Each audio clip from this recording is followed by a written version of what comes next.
네, 안녕하세요. 세종연구소의 김정섭 수석연구위원입니다. 이렇게 바쁘신 와중에 참석해 주셔서 감사드립니다. 14차 세종국방포럼인데 한동안 저희가 좀 쉬었습니다. 이 광화문으로 이전한 이후에는 처음으로 갖는 그런 국방포럼이 되겠네요. 오늘 주제는 국방 AI입니다. 국방 AI 정책의 현황과 전망인데 국방 AI가 왜 중요한지는 모두 아실 겁니다.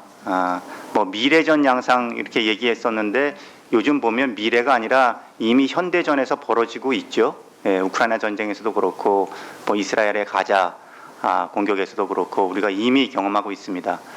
그래서 오늘 이 국방 AI가 일반적인 얘기가 아니라 어디까지 우리가 발전했는지 한번 짚어보고 혹시 이 극복해야 될 어떤 과제가 있다면 그것이 뭔지 그런 것을 좀 살펴보면서 정책적인 부분까지 한번 고민해보는 그런 자리를 마련했습니다.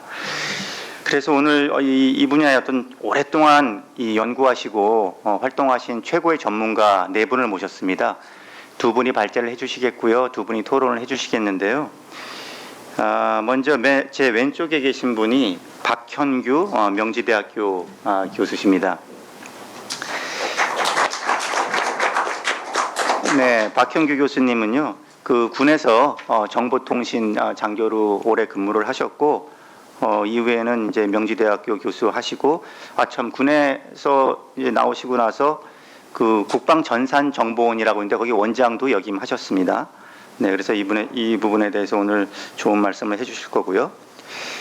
다음으로는 제 오른쪽에 있는 박영욱 교수님이십니다. 박영욱 교수님은 저랑 또 인연이 오래됐는데요. 현재 명지대학교의 방산안보학과 교수로 계시고 또 사단법인 한국국방기술학회의 이사장으로 재직하고 계십니다. 국회 국방위에서도 근무를 하셨고 또 방사청에서 또 이 기술기획과장도 하셨고요. 이 미래 과학기술 기반의 이 전력발전, 이 국방부의 군의 전력발전 업무에 대해서 오랫동안 연구를 해오셨는데 오늘 AI에 대해서도 좋은 말씀 해주실 거라고 생각이 듭니다. 그리고 토론자 두 분도 이제 이쪽 전문가 모셨는데요. 먼저 이종훈 교수님이십니다. 홍익대학교 초빙 교수로 계신데 육군 정보통신 준장으로 예편하신 분입니다. 현재는 또 애트리 인공지능 컴퓨팅 이 초빙 연구원으로도 활약하고 계십니다. 그리고 마지막으로 제 맨 오른쪽에는 전태균 SI 대표십니다. 기업에서 지금 이 첨단 분야를 직접 사업으로 하고 계신데 이 지스트에서 학위를 하셨고 우주 영상 분석 AI 이런 쪽에 지금 사업을 하고 계십니다. 국방 R&D 부분에 직접 참여하신 그 경험이 있기 때문에 굉장히 현장 경험을 오늘 얘기해 주실 거라고 기대가 됩니다. 자, 오늘 이렇게 해서 먼저 그러면 두 분 발표 듣고 그다음에 토론하고 그리고 나서 제가 이제 플로어에 오픈해 드릴 테니까 그때 이제 질문이라든지 이렇게 의견 개진해 주시면 그런 시간으로 갖겠습니다. 아까도 말씀드렸듯이 뒤쪽에 샌드위치 마련되어 있으니까 편하게 드시면서 들으셔도 좋겠습니다. 발제하시는 분들은 좀 내용이 이게 사실은 이렇게 익숙한 내용이 아닐 수도 있어서 좀 쉽게 천천히 하시라는 의미로 30분까지 드리겠습니다. 그리고 토론은 또 좋은 내용이 많기 때문에 한 15분 정도 여유 있게 좀 드리겠습니다. 자, 그럼 먼저 우리 박현규 교수님 부탁드리겠습니다. 예, 안녕하십니까. 소개받은 박현규입니다. 제가 이번 발제는 국방 AI 정책과 구현, 현황과 전망이라는 주제 하에 지금까지 제가 한 4년 동안 전산정보원장 하면서 관련 업무 했던 부분들을 좀 현황으로 정리를 하고 그때 느꼈던 문제점이나 앞으로 진행돼야 될 방향 이런 것들에 대해서 간략히 말씀드리고자 합니다. 서문에 제가 쓴 것처럼 제가 오늘 드리고 싶은 말씀의 대부분은 함축적으로 이 서문에다가 썼습니다. 저희가 AI에 대해 가지고 당위성이나 필요성에 대해서는 누구도 부정할 수 없는 게 현실이고 그만큼 또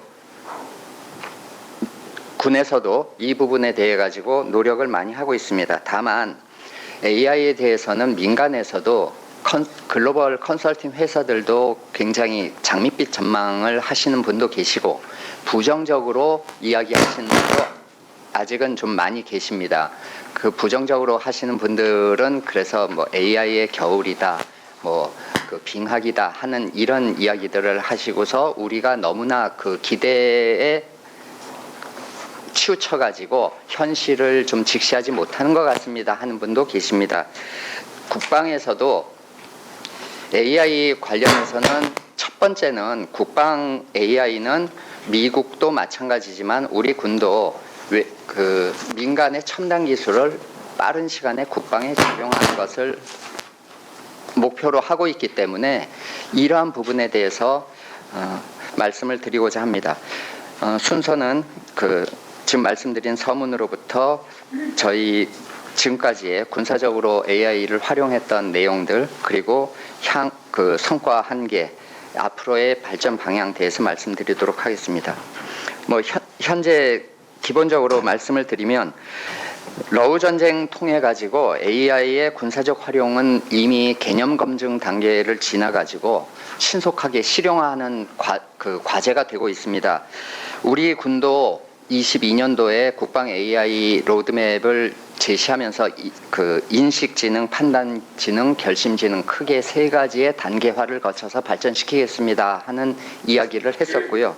이것은 궁극적으로 우리 군이 갖추어야 되는 무기체계에서 감시정찰 ISR 분야에 우선적으로 먼저 AI 기능이 많이 쓰일 수 있겠다라고 판단을 했고 그 다음에 유무인 복합 전투 체계의 가장 핵심되는 기능인 자율성, 이 오토노미를 적용을 하고 궁극적으로는 군의 가장 중요한 것은 지휘 결심을 적시에 어떻게 하느냐의 문제입니다. 그러다 보니까 C4I로 이것을 궁극적으로 적용을 해서 AI를 통해서 지휘 결심 판단을 할 수 있는 AI 기능이 군사적으로 활용되는 궁극적인 모습을 갖추려고 하고 있고 이 분야에 대해서는 미국과 중국의 그 모습을 보면 미국은 이미 2015년도에 DIU를 창설을 했고 본격적으로 18년도에 그 실리콘밸리 사무국을 개소하면서 지금 AI 분야에 대해서는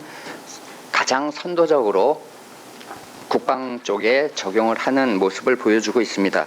그리고 22년도에는 기존에 AI 관련해서 추진해왔던 다양한 부서들을 통합해가지고 CDAO라고 하는 조직을 국방부에 편성을 했고요. CDAO는 기존에 미국의 국방부에서 이 분야를 담당하는 국방 CIO 이외에 민간의 C-레벨 임원들이 하는 형태를 국방부에서 좀 더 그런 민간의 기술뿐만 아니라 조직적인 문화를 들여오기 위해 가지고 조직이 기존의 국방부 본부 조직과는 약간 다른 CDAO를 편성을 하고 다양한 일들을 했습니다. CDAO에는 그러한 일들을 하기 위해서 태스크포스 리마라는 것도 밑에 편성을 했고요. 이 조직은 작년도 12월에 해체를 하고 현재는 AIRCC라고 하는 조직으로 하고 있습니다.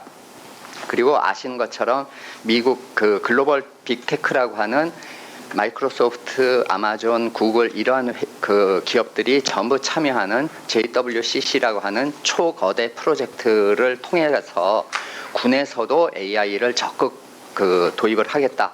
그리고 군사력 운영에 대해 가지고 AI를 기반으로 하겠다 하는 것을 하고 있습니다.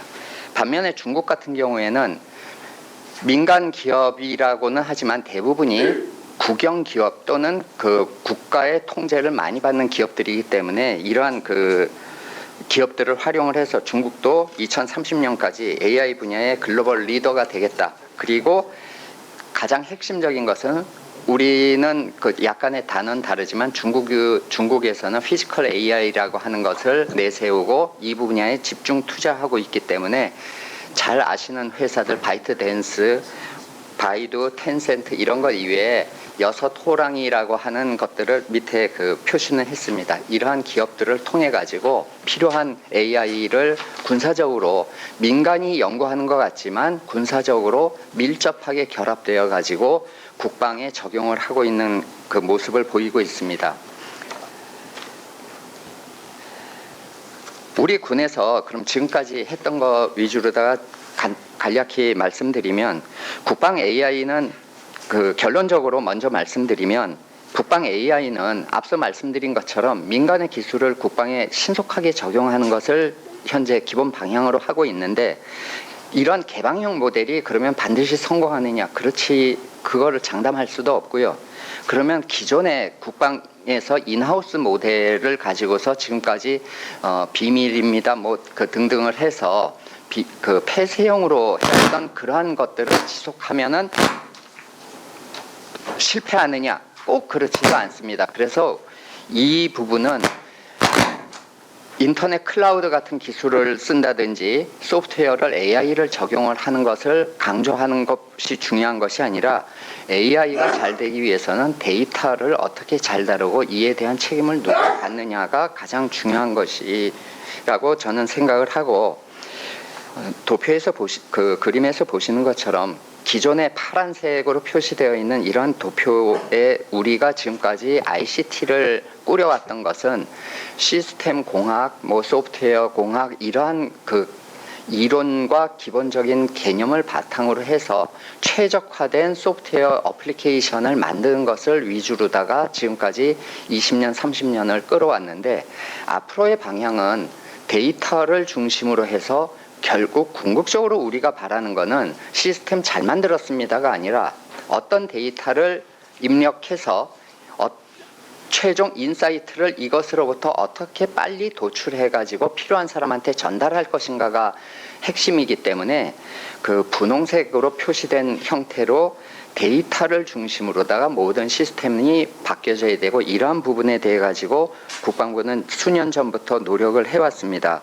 이게 앞으로 국방 AI하고 데이터 분석이 앞서 말씀드린 오토노미, 자율화 기능이라든지 지휘 판단 결심 지원 이러한 분야에 있어서 적용이 될 수 있고, 이게 잘 되려면 무엇보다 인력을 전문화시키고 이에 대한 폭넓은 이해가 필요한데, 이를 위해서 군특화 AI 교육도 보시는 것처럼 그 진행을 하고 있습니다.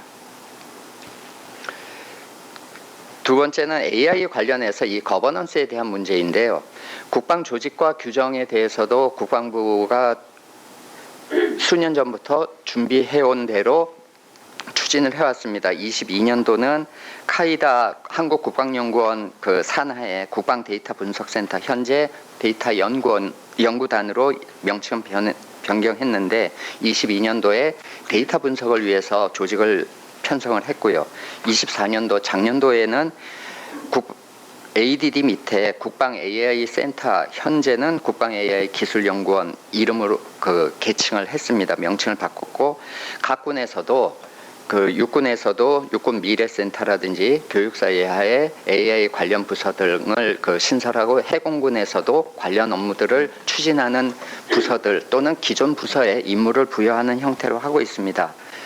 뿐만 아니라 AI뿐만 아니라 디지털 전원이라고 하는 그 명제를 하려고 하다 보니까 군에서 모든 것을 하는 게 아니라 외부의 전문기관을 전담기관으로 운영을 하고 있기 때문에 표에 보시는 것처럼 유지보수라든지 ISP 전략계획을 세우는 것, 그리고 궁극적으로 ICT에 관련해서 실험사업, 데이터관리, AI 분야의 확대 이런 것들을 표에 보시는 것처럼 전담기관을 지속적으로 늘려가고 있습니다.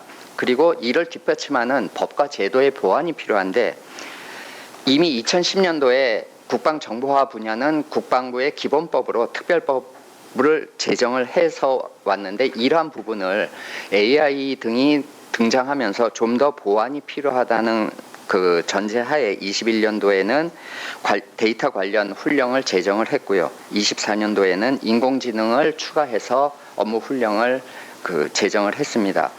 이러한 부분들이 그 오른쪽 그림에 보시는 것처럼 각 조직에 반영을 하고 현재는 그 색깔로 표시된 부분들이 관련 업무를 하는 조직들입니다.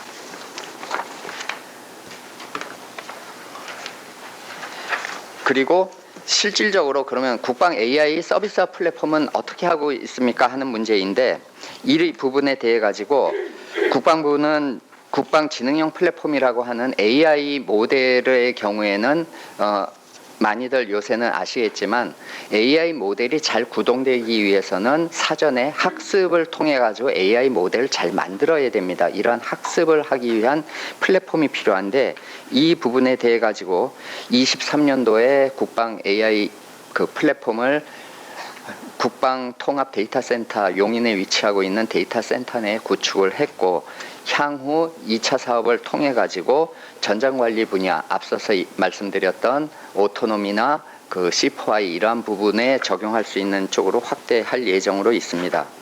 그리고 이러한 것들은 이제 인프라에 대한 부분이고, 서비스에 대한 부분에 있어서도 장병들이 실제로 AI를 체감할 수 있는 원스톱 서비스를 27년까지 현재 진행 중에 있고요. 기존에 그 장병들이 군에 들어올 때 많이 쓰는 나라사랑 포털이라든지 각종 상담, 챗봇 이런 것들에 대해 가지고 이 적용을 하려고 하고 있고, 국방부 혼자서 이걸 다 하는 것이 아니라 과기정통부하고 이 협력해 가지고 프로그램을 진행했던 것들도 있습니다. 대표적으로 AIX 과기부가 주도했던 AIX 프로그램 중에서 국방 의무 중에 의무가 또 그 상당히 이 복지라든지 개인적으로는 몸에 와닿는 부분입니다.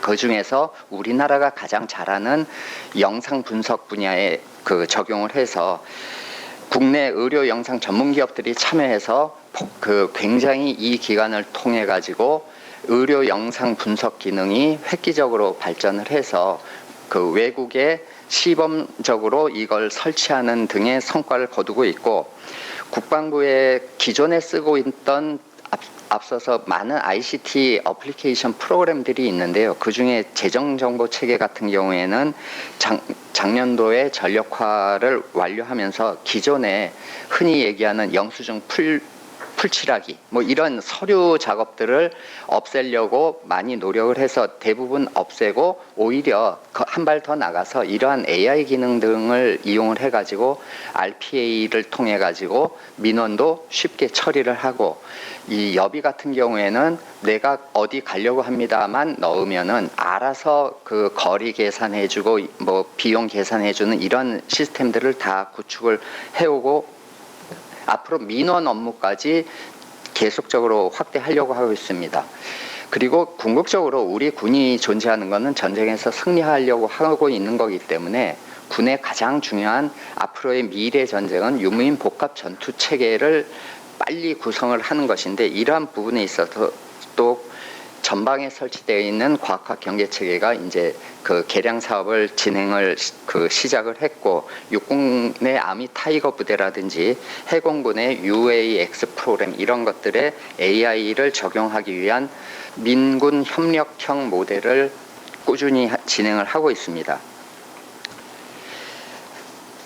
다만 지금까지 이렇게 다양한 노력들이 그러면 제대로 성과를 발휘하고 뭐 한계점은 없는지, 이 부분을 한번 짚어보고 갈 때가 된 것 같아서 이 부분을 말씀을 드리면, 먼저 인프라하고 플랫폼 분야에 있어서는 민간 AI 발전은 매우 빠른 속도로 지금까지 어떤 IT 분야보다도 그 빠른 속도로 발전을 하고 있는데, 이 부분에 대해서 국방부가 주관했던 각종 실험 사업, 시범 사업 등이 이 연구에 적합하냐, 이런 거버넌스는 제대로 갖춰진 것인지에 대해서 다시 한번 이 재고해야 되는 시점인 것 같습니다. 그리고 무엇보다 가장 중요한 것은 PPBES라고 하는 국방기획관리 체계가 IT 분야, 특히 소프트웨어 분야에 있어서는 이 부분이 가장 그 걸림돌이라고 하는 이야기들을 많이들 하고 계시고, 저도 상당 부분 동의하는 부분입니다. 그래서 이 부분은 AI 거버넌스의 재정립을 통해서 PPBES라고 하는 기획관리 체계의 이 비효율성을 좀 제거해야겠다. 그래야 궁극적으로 서비스하고 데이터 관리 쪽으로 저희가 이전을 해야 되는데 이러한 부분이 도움이 되겠다라고 생각을 하고 있고 이런 것들이 전제가 되어야만 최근에 얘기되고 있는 민간 클라우드를 적극적으로 활성화하고 군에서도 이것을 사용을 합시다 하는 이야기 등이 사이버 보안 이런 문제를 해결하면서 갈 수 있겠다 하는데 밑에 보시는 것처럼 이러한 논의들이 가장 큰 한계점이라고 제가 생각하는 거는 그림에 보시는 것처럼 기대는 데이터가 들어가서 AI가 분석하면 어떤 인사이트 있는 가치 있는 데이터가 딱 나온다고 아주 쉽게 생각하는데 이 과정을 실제로 현실적으로 들여다보면 밑에 보시는 것처럼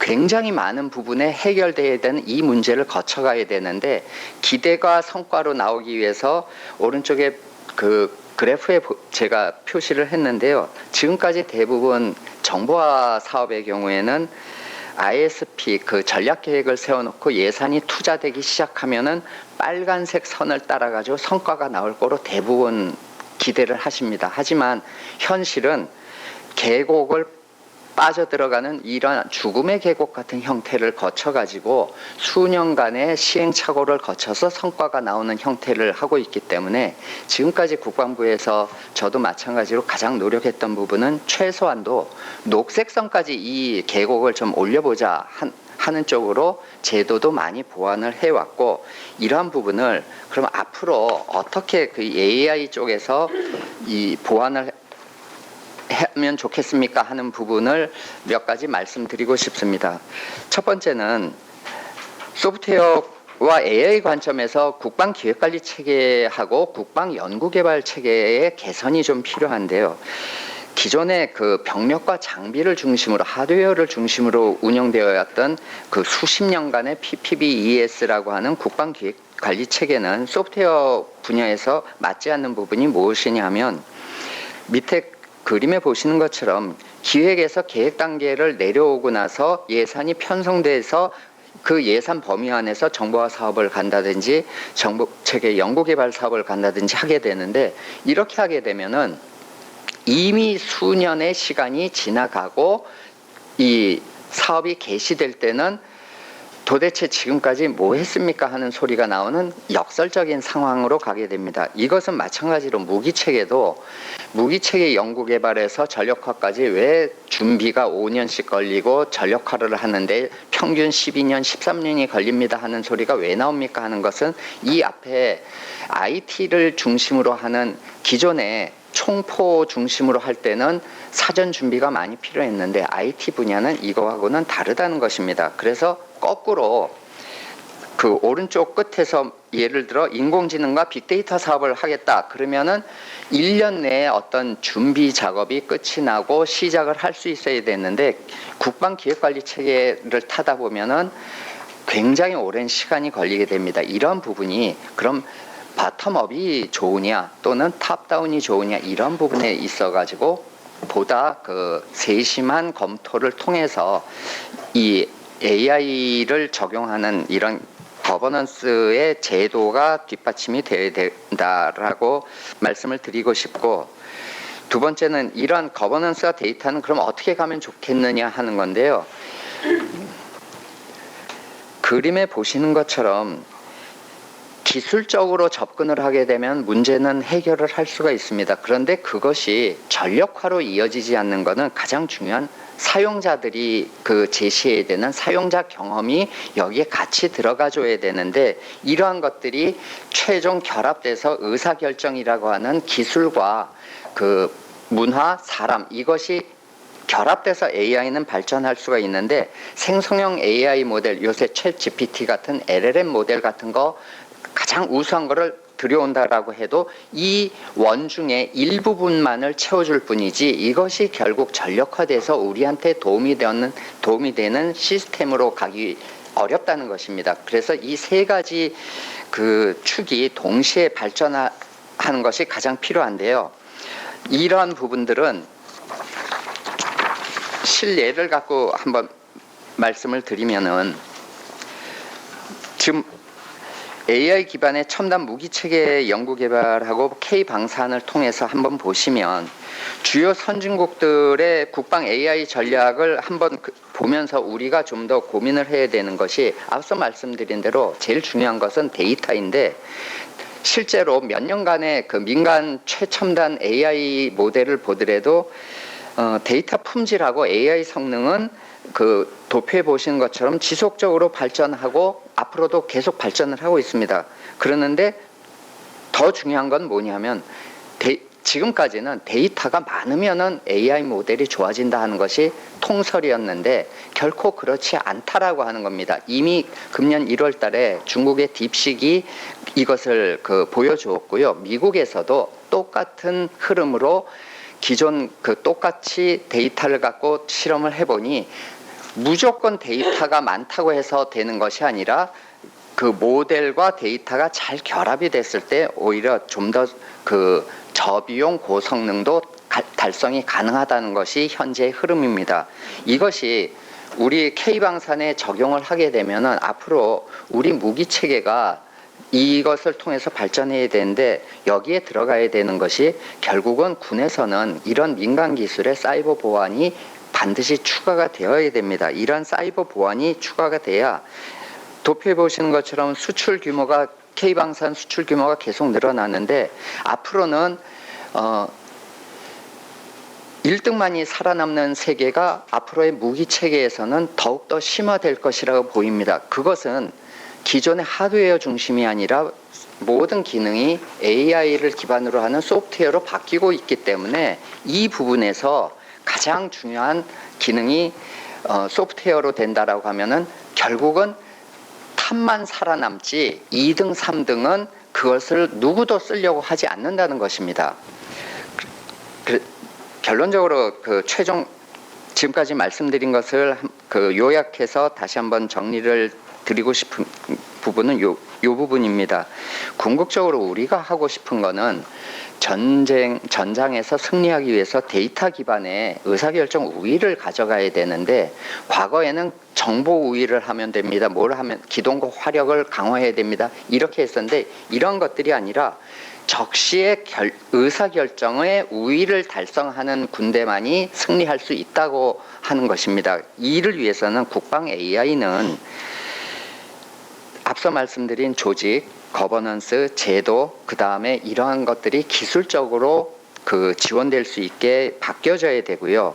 데이터, 말씀드린 대로 데이터 중심으로 개발, 운영, 관리 체계가 갖춰져야 됩니다. 그리고 국방혁신 4.0을 통해서도 저희 국방 전 영역에 AI를 적용해라라고 하는 것이 국방정책인데, 이것을 위해서는 지금까지하고는 조금 더 구별될 수 있게 노력을 집중을 해야 됩니다. ISR 분야, C4I 분야, 오토노미 분야, 그리고 이것들을 뒷받침하기 위해서는 평상시에 자원관리를 잘해서 예산을 효율화하고 인력의 운용을 극대화할 수 있는 이러한 것들이 같이 결합돼서 가는 것이지, 무기체계, 특정 무기체계 AI가 좋아졌다고 해서 결코 모든 것이 다 좋아지지는 않습니다.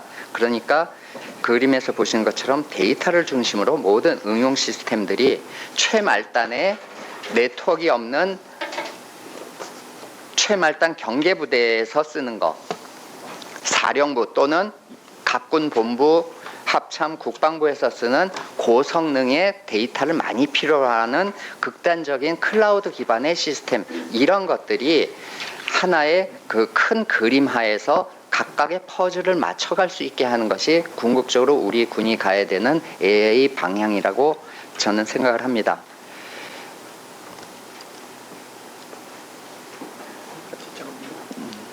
예. 여기까지 말씀 다 드렸고요. 요 그림으로 최종 제가 말씀드리고 싶은 건 바로 요 그림인데요. 미국의 나사의 연구소 중에 가장 큰 연구소 중에 하나인 에임스 연구소하고 제트 추진 연구소 JPL 요 두 개의 사진을 제가 갖고 왔는데, 에임스는 39년도에 만들어졌고 40년에 처음 삽들 때 사진하고 22년도 사진을 보여드리고 있고요. JPL은 36년도에 JPL을 창설한 그 멤버들이 로켓 발사하는 기념사진 찍은 거고 23년도 현재의 JPL 모습입니다.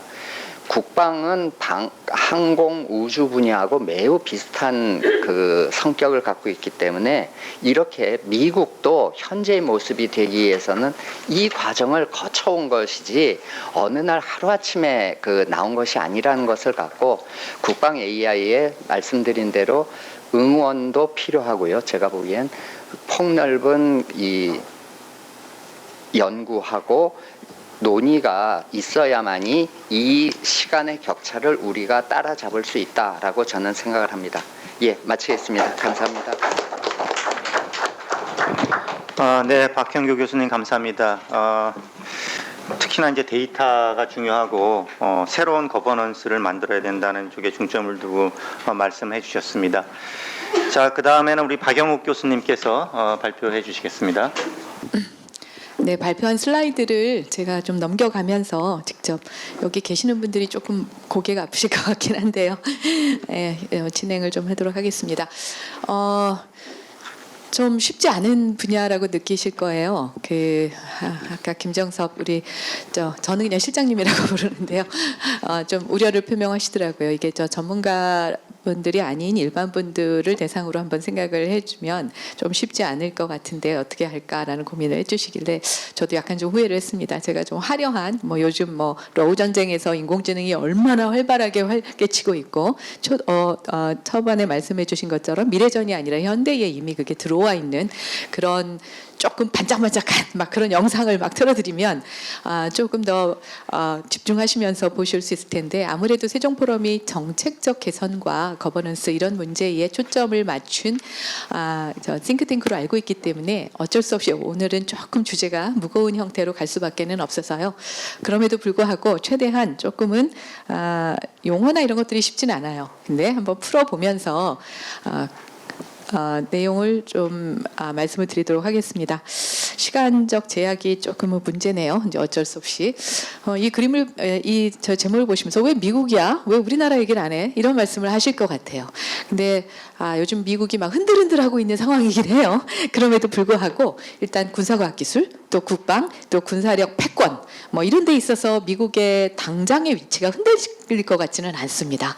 그런 연장선상에서 역시 국방 AI 또 이렇게 얘기를 하면 미국을 거의 벤치마킹하고 있다. 다른 나라들은. 그리고 우리도 역시 그럴 수밖에 없다.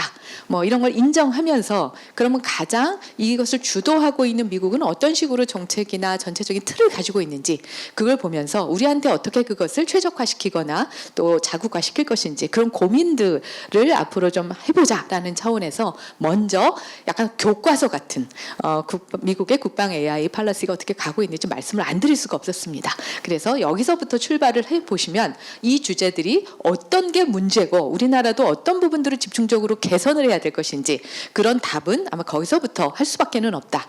그런 취지로 생각을 해주시면 되겠습니다. 이 팔란티어 사실은 투자 애널리스트들이 만든 표예요. 근데 제가 막 인터넷을 찾아보면서 굉장히 우리한테는 딱 다가오는 겁니다. 이거 보면 락히드 마틴 모르시는 분 없을 거예요. F-35부터 지금 글로벌 항공우주 방산의 매출액 규모 1위입니다. 그리고 락히드 마틴이 절대 매출액에 있어서는 보잉이나 이런 에어버스나 이런 항공사보다는 작습니다. 근데 왜 락히드 마틴을 얘기하냐면은 방산 전용도가 거의 100%입니다. 그 얘기는 여기는 민수는 거의 안 하고요. 방산 우주항공, 특히 방산으로만 한다는 얘기예요. 그래서 방산의 규모만 따지고 보면은 보잉은 한 30%밖에 안 되거든요. 근데 락히드 마틴은 거의 100% 방산 기업입니다. 그래서 글로벌 제1위 기업이고요. 그다음에 노스룩 그루만 우리 글로벌 호크 우리 도입했죠. 그래서 수많은 레이더부터 유도무기까지 노스룩 그루만이 생산을 하고 있고요. 제너럴 다이나믹스 그 유명한 탱크부터 자주포부터 여러 가지들을 생산하는 지상 방산 무기 체계고 GD의 역사는 아시겠지만 굉장히 오래됐습니다. 세 개가 미국에서 혹은 글로벌로도 거의 1, 2, 3, 4, 5 이 안에 다 들어가는데요. 미국의 이 세 개의 방산 기업의 가치, 기업 가치를 다 더한 게 지금 빨간 이 세 가지 컬러풀한 그런데 밑에 신흥 강자가 등장을 합니다. 팔란티어. 요즘 이거 주식 투자 안 하신 분들 무지하게 후회하셨었죠. 전 주식 안 합니다. 그런데 이 팔란티어가 보시면 맨 끝에 24년 그래프가 거의 치솟고 있고 앞으로도 그렇게 갈 것이다라는 추세선이에요. 그러니까 기업 가치가 전통적인 방산기업 세 개를 몽땅 다 합한 것보다 이제 만들어진 지 얼마 안 된 얘네들이 2004년인가 얼마 만들어졌을 거예요. 근데 여기는 하드웨어 업체가 아니라 소프트웨어, 데이터, 에메롭스 이런 것들을 하는 신흥 일종의 스타트업인데요. 이미 유니콘을 넘어선 지가 한참 됐습니다. 그래서 이것에 방산 유니콘이 생긴 거예요. 미국은. 우리는 아직 방산 유니콘이 없습니다. 앞으로 시아가 방산 유니콘이 되셔야 되긴 하는데 그러다 보니까 이 그림 하나로도 사실은 글로벌 방산이 어떻게 가고 있고 미국 방산이 어떻게 가고 있는지를 보실 수 있기에 제가 이걸 들고 나왔습니다. 뭐 이제 전통적인 뭐 GD나 뭐 혹은 락히드 마틴이 소프트웨어 안 하는 거 아닙니다. F-35에 기능을 결정하는 임베디드 소프트웨어나 뭐 이런 컴퓨터 시스템이 기능적으로 보면 한 60에서 70%를 이미 차지하고 있습니다. 근데 거의 임베디드인데요. 근데 이게 AI화 되고는 있지만 전통적인 의미에서는 소프트웨어보다는 하드웨어 오리엔트된 회사들이거든요. 그러니까 과거의 글로벌 방산이나 현재 우리의 방산 모두가 어쩔 수 없이 거의 2차 세계대전 혹은 그 이전까지 거슬러 오는 글로벌 방산의 역사에서 볼 때 장비 중심, 하드웨어 중심이었고 그게 굉장히 소프트웨어가 결합되면서 복합 무기 체계가 됐죠. 근데 이제는 그것마저도 아웃 오브 데이트 됐다는 얘기예요. 그래서 인공지능이나 알고리즘 또 새로운 형태의 소프트웨어의 모델들이 막 실시간으로 거의 3개월에서 6개월 되면 AI 알고리즘 모델이 바뀌어버리거든요. 뭐 요즘 아실 거예요. 챗GPT 들어오는 거 보면은 엄청나게 버전 업속도가 빠르잖아요. 근데 그게 민수 영역에서 오리엔트 됐다고 보시면 됩니다. 오리지널. 근데 이게 어디로 들어왔느냐? 방산 영역으로 들어오는 거예요. 물론 방산에서부터 시작한 알파라든지 이런 AI의 연구들이 있기는 합니다. 그렇지만 대부분 매출, 인더스트리, 밸류 이런 걸 창출하는 거는 군용보다는 어디였겠어요? 민수였다는 거예요. 근데 이게 굉장히 새로운 현상이에요.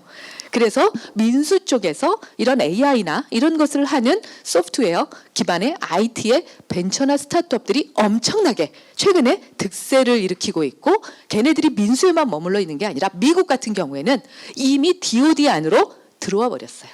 이거는 DoD의 적극적인 구애도 있기도 했고 또 그들의 선택이기도 했어요. 왜? 국방에 가도 돈을 벌 수 있으니까. 근데 우리나라는 아니죠. 국방에 오면 돈을 못 법니다. 근데 미국을 비롯해서 우리 소위 방산 선진국이라고 하는 수많은 유럽이나 대부분의 선진국 국가들은 이런 형태를 갈 수밖에 없고 가려고 실제로 정부나 국가가 장려하고 있는 중이에요. 그래서 이 표를 보면 이제 현재 글로벌 방산 혹은 군사과학 기술 이런 것들의 추세가 어떻게 가고 있는지를 어떻게 보면 좀 쉽게 다가가실 수 있도록 해서 그래서 AI에 대한 마켓이 디펜스 그리고 아까 말씀하셨지만 항공우주 방송이 거의 하나의 뭉터기로 그래서 에어로 앤 디펜스라고 같이 가거든요. 그래서 이 시장에 있어서 연평균 한 10%의 마켓 성장률을 보여준다. 뭐 다른 것도 많지만 연평균 지속적으로 10%를 가져가는 인더스트리는 사실 쉽지 않습니다. 지금은. 그래서 이런 것들을 보시면 약간 전체적인 그림 이런 것들을 좀 보실 수 있지 않을까라는 차원에서 말씀을 좀 드립니다. 이제 조금 어려운 얘기로 넘어가 보죠. 근데 우리는 국방부나 어디나 국방 분야에 AI를 적용해야 돼. 뭐 우리 국가에서 AI를 장려해야 돼. 너무 귀에 딱지가 앉을 정도로 많이 들어보셨을 거예요. 그거에 대해서 누구도 부정하지 않습니다. 근데 AI를 적용해야 돼. 그러면 AI 기술자를 데려오고 AI 기업들을 스카우트하고 AI를 인바이트하고 다 기술적인 거에만 생각을 하고 있죠. 그래서 우리가 AI 기반 첨단 과학 기술 강군을 육성한다. 그러면 무조건 전장에 혹은 우리의 무기 체계에 또 우리의 국방 분야에 다 AI를 조금 잘하는 기업, 잘하는 산학연을 데려다가 돈을 많이 주고 그냥 여기에서 일을 시키게 하면 되지 않을까? 라는 식으로 쉽게 생각해 볼 수 있어요. 물론 거기에 대한 R&D 예산 투자를 늘린다든지 이것을 선택적으로 집중적인 기술 분야로 지정을 해서 국가가 육성한다든지 기본입니다. 근데 이걸 그렇게 쉽게 생각하면 우리는 1등합니다. 왜? 우리나라는 이미 R&D 예산에 있어서 국방 R&D 예산폭을 제일 높여줬거든요. 그리고 이런 얘기한 지가 벌써 한 20년 됐습니다. 그리고 자국화, 핵심 기술 뭐 이런 R&D를 하자 국방 분야에서 첨단 무기 체계 만들자 뭐 진부합니다. 근데 왜 안 됐을까? 이 분야에서 우리 아직 1등 아니고요.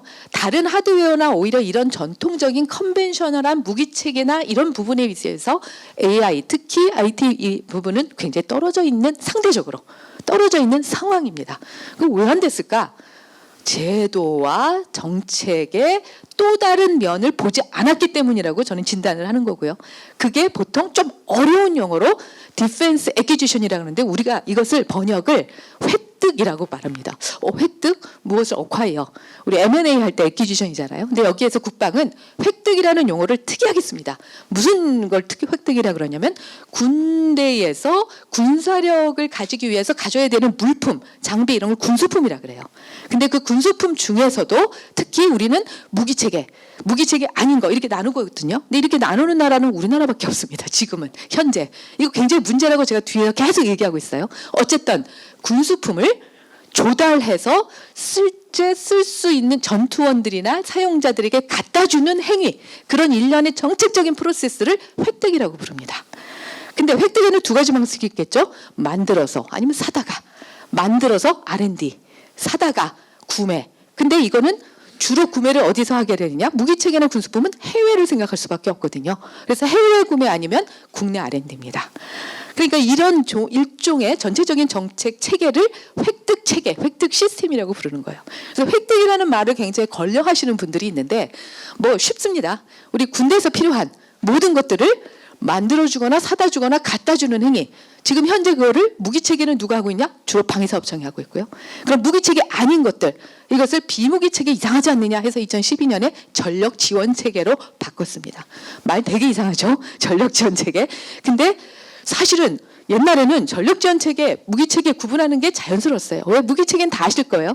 근데 전력지원체계 일반 군수품, 수통, 양말, 옷, 군복, 군화, 뭐 헬멧 이런 거 다 그게 무기체계랑 어떻게 똑같아? 그럼 그거는 좀 되게 단순한 거 아니야? 사다가 상용 제품을 그냥 쉽게 그렇게 해서 주면 되는 거 아니야? 이렇게 끝났어요. 근데 이게 기술 발전을 하고 점점 가다 보니까 쉽지 않아. 왜 군복에도 요즘에는 스텔스 기능까지는 아니지만 IR 디텍트를 안 당하기 위해서 뭔가 뭐 방어 그런 특수 섬유를 쓰기도 하고 심지어 여기에다가 센서들을 다 집어넣습니다. 그리고 우리 헬멧 아시죠? 여기에 쉽게 말하면 메타버스 기능을 다 가질 수 있는 헬멧을 만들어요. 그리고 통신에 대한 통신 장비, 배터리 이런 거를 다 옷에다 넣습니다. 그럼 이걸 옛날에는 비무기체계였는데 지금 이거를 무기체계 아니라고 얘기하실 수 있나요? 없잖아요. 근데 현재 우리는 제도를 지금 그렇게 하고 있습니다. 그래서 2006년에 방위사업청을 만들면서 그 당시만 해도 이렇게 첨단 기술이 발전하기는 않았어요. 그러다 보니까 무기체계에 대한 획득은 몽땅 방사청이 해. 그리고 무기체계 아닌 것들은 그냥 남아서 국방부가 해. 이렇게 했거든요. 근데 이제는 거의 한 20년 됐잖아요. 하다 보니까 구분을 할 수가 없어. 근데 이미 조직과 거버넌스 법령체계는 다 그렇게 갔어. 무기체계는 방위사업법을 기반으로 방위사업청이 해. 그런데 우리가 R&D는 다 무기체계만 생각했거든요. 그러다 보니까 국방 R&D라는 기재부에서 주는 예산 항목의 코드 자체가 국방 R&D는 방위력 개선 사업의 방위사업청에만 가 있어요. 국방부의 국방 R&D 없습니다. 되게 이상하죠? 그러니까 정보화 체계, 그 다음에 우리 전력지원 체계, R&D 한다고 하는데 1년에 100억. 그럼 방위력 개선 사업비에 들어가 있는 무기체계 R&D 얼마? 1년에 6조. 그럼 국방부가 거버넌스를 못 가지고 가고 있어요. 왜? 법에 그렇게 돼 있으니까. 그래서 지금 상태에 무기체계나 군수품을 획득하는 프로세스에서 과거에는 하드웨어 중심으로 잘해왔어요. 우리나라도. 근데 이게 너무 오래 걸려. 아까 말씀하셨지만 K9 지금 열심히 팔고 있죠. 그거 우리나라 전력화 언제 시작했냐면요. 99년에 시작했습니다. 근데 그걸 지금 팔아먹고 있는 거예요. 근데 여기에다가 물론 계속 업그레이드 하죠. 무인화. 아까 AI 탑재된 K방산 필요하다고 하셨죠? 아직 못하는 거예요. 왜? 국내도 아직 안 돼 있으니까. 그러니까 지금 우리가 팔아먹고 있는 수출품은 20년 된 겁니다. K2 90년대 초반에 R&D 시작했습니다. M1 개량 사업부터 시작해서. 그 굉장히 우리 자부심 뿜뿜이죠. 근데 이 지속성을 가지고 갈 수 있느냐? Nobody knows. 그럼 우리 안에서부터 이런 무기체계나 군수품, 군사력에 인공지능, 이게 뭐예요? 하드웨어요? 하드웨어라는 겉에 옷을 입을 수 있어요. 그런데 그 안에 내장된 혹은 그 자체가 기능을 결정하는 반도체 레벨까지 들어가는 것은 다 소프트웨어 형태. 그죠? 그러나 AI라는 옷은 이제는 하드웨어만 가지고 얘기를 할 수 없습니다. 그러다 보니까 아까 팔란티어라는 하드웨어 장비 회사가 아니잖아요. AI 소프트웨어 데이터 기반 회사예요. 이런 스타트업들이 세계 몽땅 다 전통적인 방산 기업들의 가치를 합한 것보다도 더 큰 형태로 기업 가치가 주식 가치가 몇십 배 뛰고 있는 거예요. 이게 완전히 지금 패러다임이 바뀌고 있는 상태인데 그럼 우리의 패러다임은 바뀌고 있느냐? 바뀌려고 노력하고 있습니다. 국방부 엄청 노력합니다. 그런데 근본적인 문제를 그대로 둔 상태에서 겉에만 모토를 가지고 간다고 해서 바뀌지는 않습니다. 굉장히 심각한 문제입니다. 이거는. 그래서 결국은 제가 액퀴지션이라는 말을 용어를 가지고 온 거는 제가 이런 용어 이런 막 이상한 방정식을 썼어요. 디펜스 AI 이퀄 AI A 곱하기 A. A는 앞에는 AI 테크놀로지고요. 뭐 서비스나 뭐 여러 가지 것들을 포함해서 나머지 A 중에 하나는 액퀴지션 획득입니다. 이 두 개가 융합되어서 우리 무기 체계나 군수품을 개발하거나 조달하는 전체 획득 프로세스가 정말로 유연하고 빠르고 신속하고 또 민수와 국방을 넘나들기가 쉽고 이런 형태로 시간도 짧고 바로바로 업데이트 될 수 있고 이런 형태로 개발 시스템, 그다음에 획득 시스템을 근본적으로 바꾸지 않으면 지금 AI를 백날 외쳐봐도 우리는 국방 AI 선진국은 못 된다. 그래서 앞에 AI 테크놀로지는 굉장히 많이 말을 하세요. 그리고 AI 잘하는 데는 다 데리고 와야 됩니다. 뭐 엄청나게 여기에 집중해서 돈도 늘리고 제일 쉬운 게 어떻게 보면 돈입니다. 아니 그 돈 안 쉬워요. 물론 기재부에서 하나 올리는데 얼마나 어려운지는 이 분야에서 일하시는 공무원들은 다 아시겠지만 요즘 AI라는 말 붙이면 상대적으로 어떤 예산보다도 받기가 쉽습니다. 어떻게 보면 우리 입장에서는 이제 예산 때문에 못한다라는 말은 못해요. 국방 분야에서. 기술에 있어서는. 근데 그것을 쏟아붓는 틀, 제도, 이 왁구 쉽게 말하면 그게 바뀌지 않는데 아무리 위에서 재원, 재정, 리소스를 쏟아붓는다 해도 효율성 그런 거를 담보하지 못하면 이거는 낭비입니다. 그래서 우리는 조금 더 국방부나 혹은 국가 차원에서 혹은 통수권적 차원에서 이런 제도적 틀이 AI라는 이름으로 우리가 부르고 있지만 실질적으로는 획득 제도 개선, 획득 법령 개선, 획득 거버넌스 개선 이런 것들에 명확하게 융합적인 정책을 가지고 가지 않으면 사실은 굉장히 어렵다라는 말씀을 드리고 싶은 게 제 요지입니다. 이렇게까지 해놓고 굉장히 빠르게 제가 나머지 슬라이드를 좀 넘겨가면서 설명을 드리겠습니다.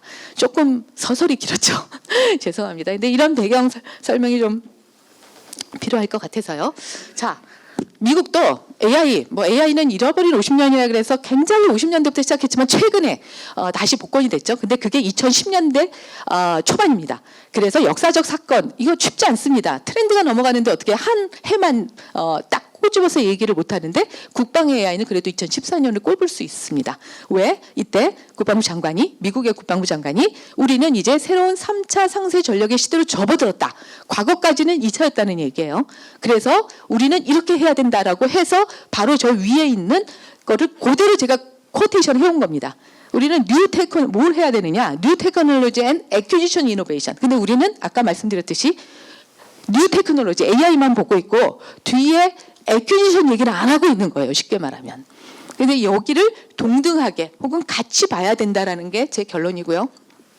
근데 이때 DoD seek proposal from the private sector outside the DoD. DoD 바깥에서 이런 새로운 기술, 이때는 AI라는 말은 직접 안 썼어요. 그런데 로보틱스, 오토노머스, 빅데이터, 어드밴스 컴퓨터 이런 얘기를 했죠. 그러면서 이제는 이전과는 완전히 다른 시대로 가야 되고 우리 DoD는 DoD 바깥에서 이런 뉴 테크놀로지를 찾을 것이다. 그리고 액퀴지션 이노베이션을 찾을 것이다라고 선언을 합니다. 이게 바로 Third Offset Strategy가 명시되고요. 이게 바로 지금까지 NDS, 미국의 국방안보전략서에 그대로 들어가 있습니다. 앞으로 당분간 안 변할 겁니다. 뭐 저만 그러는 게 아니라 그런데 이 2018년에는 이제는 AI라는 용어를 앞에 썼습니다. 제가 이걸 말물이라고 표현하는데요. 이게 따라다닙니다. 같이 붙어가지고 AI, 딥러닝, 빅데이터, 멈시 이게 Man Unmanned Corporation이라 그랬어요. 요즘은 유무인 협업, 유무인 복합체계. 요즘은 다 드론이나 로봇이나 무인화가 아니라 유인화가 아니라 무인화인데 무인 혼자 못 갑니다. 다 유무인을 어떻게 해서 협업할 것이냐. 그다음에 그게 네트워크드 돼 있다. 뭐 이미 네트워크라는 말은 그래서 이게 미국이 사이언스 앤 테크놀로지 어드밴티지를 가져서 우리의 최대 주적인 차이나에 대한 디터런스를 해야 된다. 이게 핵심입니다. 이것도 역시 계속 갈 겁니다. 이건 변하지 않습니다. 이런 형태로 선언을 한 게 이 3차 상세 전략이고요. 그럼 1, 2차하고 근본적으로 변했다. 뭐가 변했느냐? 요거를 이제 제가 뭐 여기서 다 설명을 드릴 수는 없고요. 그럼 1차는 뭐냐? 한마디로 킬러, 게임 체인저가 뭐냐라는 거거든요. 양적인 것들을 상쇄할 수 있는 나의 질적인 우세 전력, 우위 전력, 핵이었죠. 그래서 이런 핵 전력이 2차 세계대전 냉전 때 계속 갔었습니다. 더 이상 유효하지 않습니다. 핵만 있었던 건 아니에요. 핵만 있으면 안 되죠. 멀리 날아가서 떨어뜨려야 되니까 전략 폭격기나 ICBM 이런 것들이 다 필요한 거예요. 요것이 사실은 미국을 중심으로 서방의 전략적 우위를 담보해 줄 수 있는 1차 상세 전략의 핵심입니다. 근데 이게 더 이상 통하지 않죠. 핵을 다 가지고 있는데 ICBM을 다 가지고 있는데 그다음에 이걸 너무 많이 돈을 유지하는데 안 되죠. 뭐 베트남전이 있고 그다음에 또 유럽 전선에서 대소에 대한 것들이 명확하게 돈을 많이 안 들이는 상태에서 어떻게 전략적 우위를 질적인 우위를 가질 수 있느냐 NCW의 시대로 넘어갑니다. 왜? 좁은 반경에 제가 이게 에어 랜드 배틀인데 랜드가 빠졌습니다. 공대지 전투의 개념으로 베트남에다가 핵을 줄 수는 없잖아요.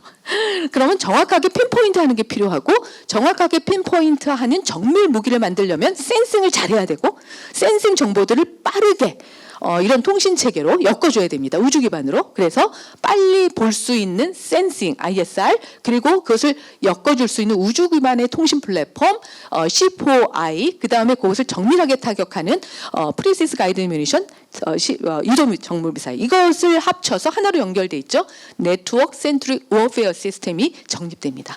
이게 지금까지도 유효해요. 우다루프라고 우리는 부르는데요. 그래서 이 NCW 중심으로 굉장히 많은 하드웨어 중심 또 일부의 소프트웨어 기술들이 발전을 합니다. 근데 여기까지는 보시면 알겠지만 이제 이렇게 3차 상세적으로 지나가는데요. 그런데 이제 IT나 AI 기술이나 이런 것들 자유기술이 막 들어오는 거예요. 그 다음에 이제는 지혜공이 아니라 우주와 사이버까지 전장 영역이 확대돼요. 그리고 다 아시겠지만 이런 것들이 다 AI나 소프트웨어로 연결됩니다. 초연결, 초융합인데 이러다 보니까 이전에 한 군데에 집중된 NCW만 가지고는 전장의 우위를 독점할 수가 없는 거예요. 다극화돼야 되죠. 아니면 하나가 깨지면 다른 데가 다 살아있어야 되니까 그리고 보안이나 사이버 해킹 이런 게 워낙 발전하고 있거든요. 그럼 이걸 다 디텍트해야 되잖아요. 그 다음에 초연결을 하다 보니까 우주 기반의 통신이 더 강화될 수밖에 없고 새로운 기술들이 막 들어오는 겁니다. 그래서 요즘은 하드웨어가 아니라 소프트웨어 디파인드 워페어 SDW라는 말을 쓰는데 이건 현차가 내세우는 구호입니다. 소프트웨어 디파인드 비클. 그래서 소프트웨어 비클이 모든 요즘 자동차 회사의 모토입니다. 그러니까 이제 전장도 하드웨어가 아니라 SDW 넘어가고 있고 이런 형태로 완전히 전장 개념이나 싸우는 개념, 무기체계나 군수품을 획득하는 대상들이 다 달라져 버렸습니다. 그래서 옛날에는 락히드 마틴이 만드는 F-35에 소프트웨어를 인하우스도 하지만 소프트웨어 방식들이 밑에 하드급으로 계약을 해서 위탁 업체로 들어와서 밑에서 을이나 병으로 일을 합니다. 이제는 거꾸로입니다. 오히려 지금 드론 엄청나게 드론을 많이 만들고 있는데요. 드론의 알고리즘이나 AI에 대한 것들을 개발할 수 있는 쉴드 AI나 뭐 이런 회사들이 오히려 하드웨어 업체들을 다 고용을 합니다. 그러다 보니까 이제 드론 전력이 이것을 만드는 물론 거기에 뭐 특수 소재도 중요하긴 합니다만 드론을 찍어내면 된다는 생각이에요. 그리고 그것을 어떻게 AI화, 군집화 할 수 있는지를 컨트롤할 수 있는 AI 회사, 데이터 회사, 소프트웨어 회사가 갑이에요. 프라임이에요. 이런 형태로 완전히 바뀌고 있습니다. 우리 요원합니다. 지금 현재로서는 불가능한 상태입니다. 우리 형태로서는 될 수가 없어요. 그래서 이런 형태로 갔는데 여기에서 지금 테크놀로지를 얘기하자는 게 아니라 양상이 바뀌었다는 거예요.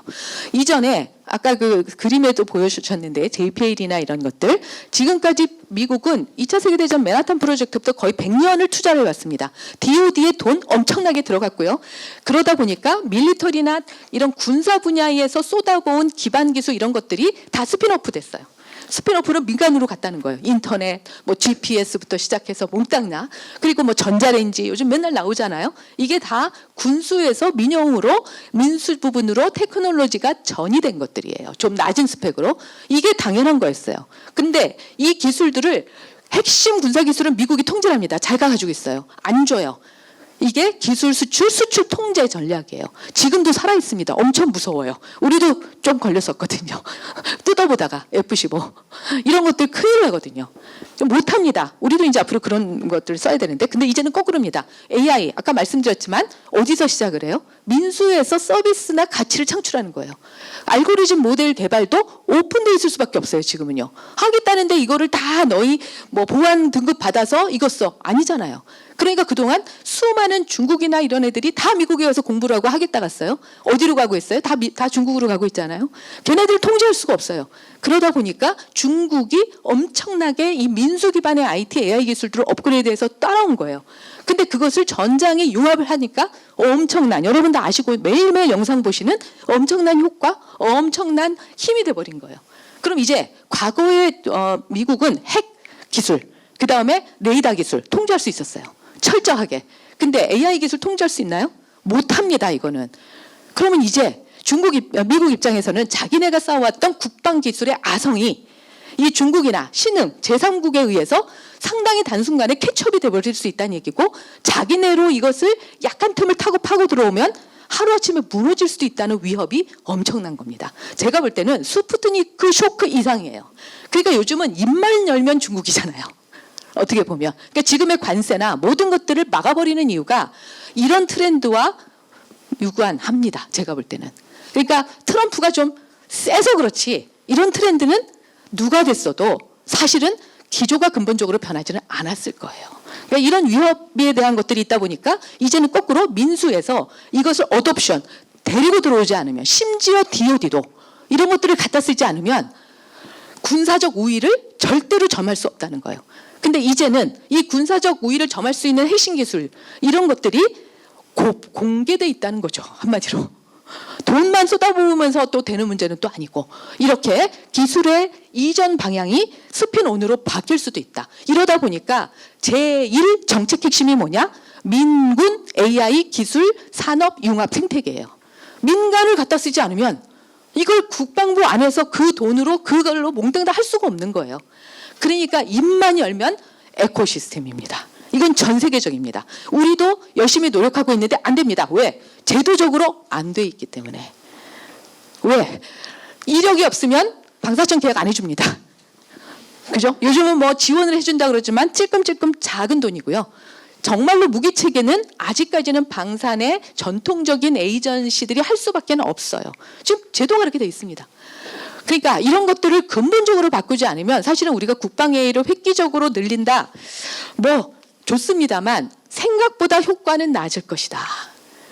이런 말씀을 드릴 수밖에 없고요. 그래서 전체적으로 애퀴지션 시스템이 이렇습니다. 미국은 조금 유리했습니다. 왜? 토탈 라이프 사이클이라 해서 무기체계를 어떻게 획득합니까? 처음에 이건 주문 생산이에요. 군이 우리가 필요한데 이런 스펙의 탱크를 만들어줘. 요구를 하죠.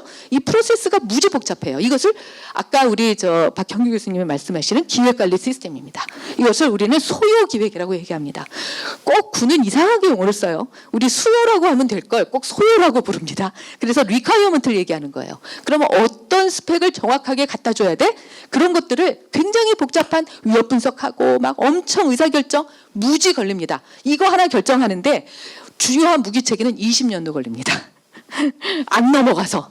그래서 군과 합참이 내가 어떤 무기를 쓸 것인지 내가 어떤 장비를 쓸 것인지 명확하게 우리 스펙이라 그러죠. 스펙을 내놓는 작업, 그거를 기획, 소요기획, 국방기획관리 시스템입니다. 근데 이거는 군과 합참이 합니다. 일부 국방부가. 그런데 이것이 딱 나오면 어디로 넘어가느냐? 무기체계는 방사청으로 넘어갑니다.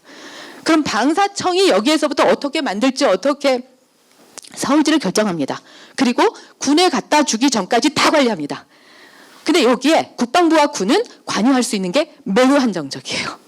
손을 털고 나간다고 해도 사실은 과언이 아닙니다. 그 다음에 군이 받죠. 그럼 군이 받으면 그때 운영을 합니다. 근데 요즘 무기체계는 계속 업그레이드를 해줘야 돼요.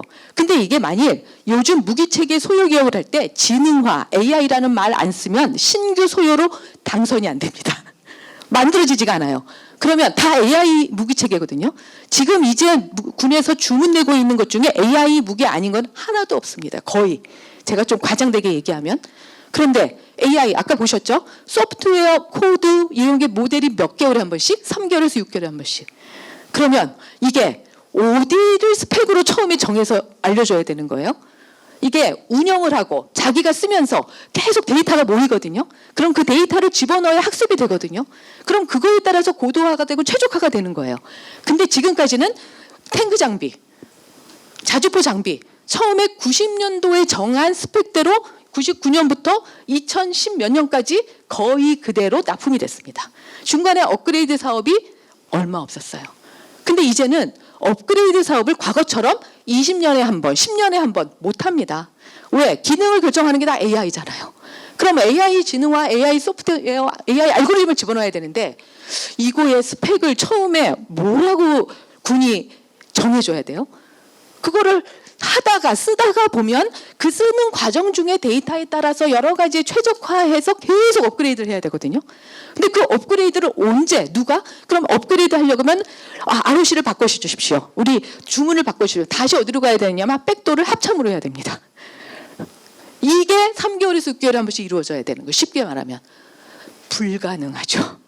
이러다 보니까 현재의 획득 시스템에 개선 노력을 합니다. 방사청도 소프트웨어 트랙도 만들어서 하고 여러 가지 노력을 하지만 근본적인 틀을 안 바꿔 놓은 상태에서 조금 개선 효과는 상당히 많이 떨어질 수밖에 없겠죠.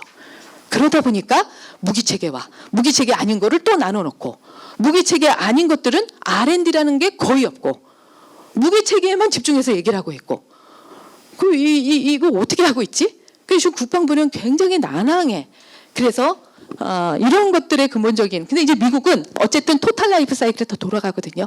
그다음에 이 소요나 획득이나 이런 운영 유지를 군이 대부분 중심이 돼서 합니다. 그러다 보니까 유저 중심으로 이런 것들을 돌리기가 훨씬 더 수월했던 거예요. 수월하고 있고. 근데 우리는 이렇게 되어 있지 않고요. 그러니까 미국이 AI 팔라스를 엄청나게 하는데요. 여기서 보실 거는 이겁니다. 얘네들이 지금 AI 그 디자인하고 디벨롭하고 배치 운영하고 시험 평가에서 사용하는데 이게 끊임없이 돌아가는 거예요. 끊임없이 돌아가는 그림이 바로 이 오른쪽의 그림입니다. 이게 한 3개월에서 6개월씩 한 번씩 모델이 올라갑니다. 이러다 보니까 이것을 우리 획득 시스템에 적용하기는 매우 한계가 있다는 거죠. 그래서 AI 팔라스를 엄청나게 발전시키고 있고요. 아까 말씀드렸듯이 생태계, 민간의 스타트업이나 벤처 이런 애들을 직접 군이 AI 알고리즘에 대한 챌린지를 하고 직접 소통을 할 수 있는 플랫폼이라는 것들을 엄청나게 만들어놨어요. 그래서 그다음에 이제 데이터 중요하잖아요. 우리는 데이터가 넘쳐나도 그 데이터가 AI 학습에 쓰일 수 있을 정도로 트림하고 정렬시키고 컬렉션하고 하는 시스템이 아직은 부족합니다. 그래서 아까 그 데이터 스몰 데이터 얘기도 해주셨는데 라지 데이터건 스몰 데이터건 지금 현재 있는 군의 현재 시스템은 데이터 컬렉션 시스템에 굉장히 미흡한 상태입니다. 근데 이 데이터 어떡하죠? 보안 때문에 또 어렵습니다. 이 보안이 엄청나게 넘어야 될 산이거든요.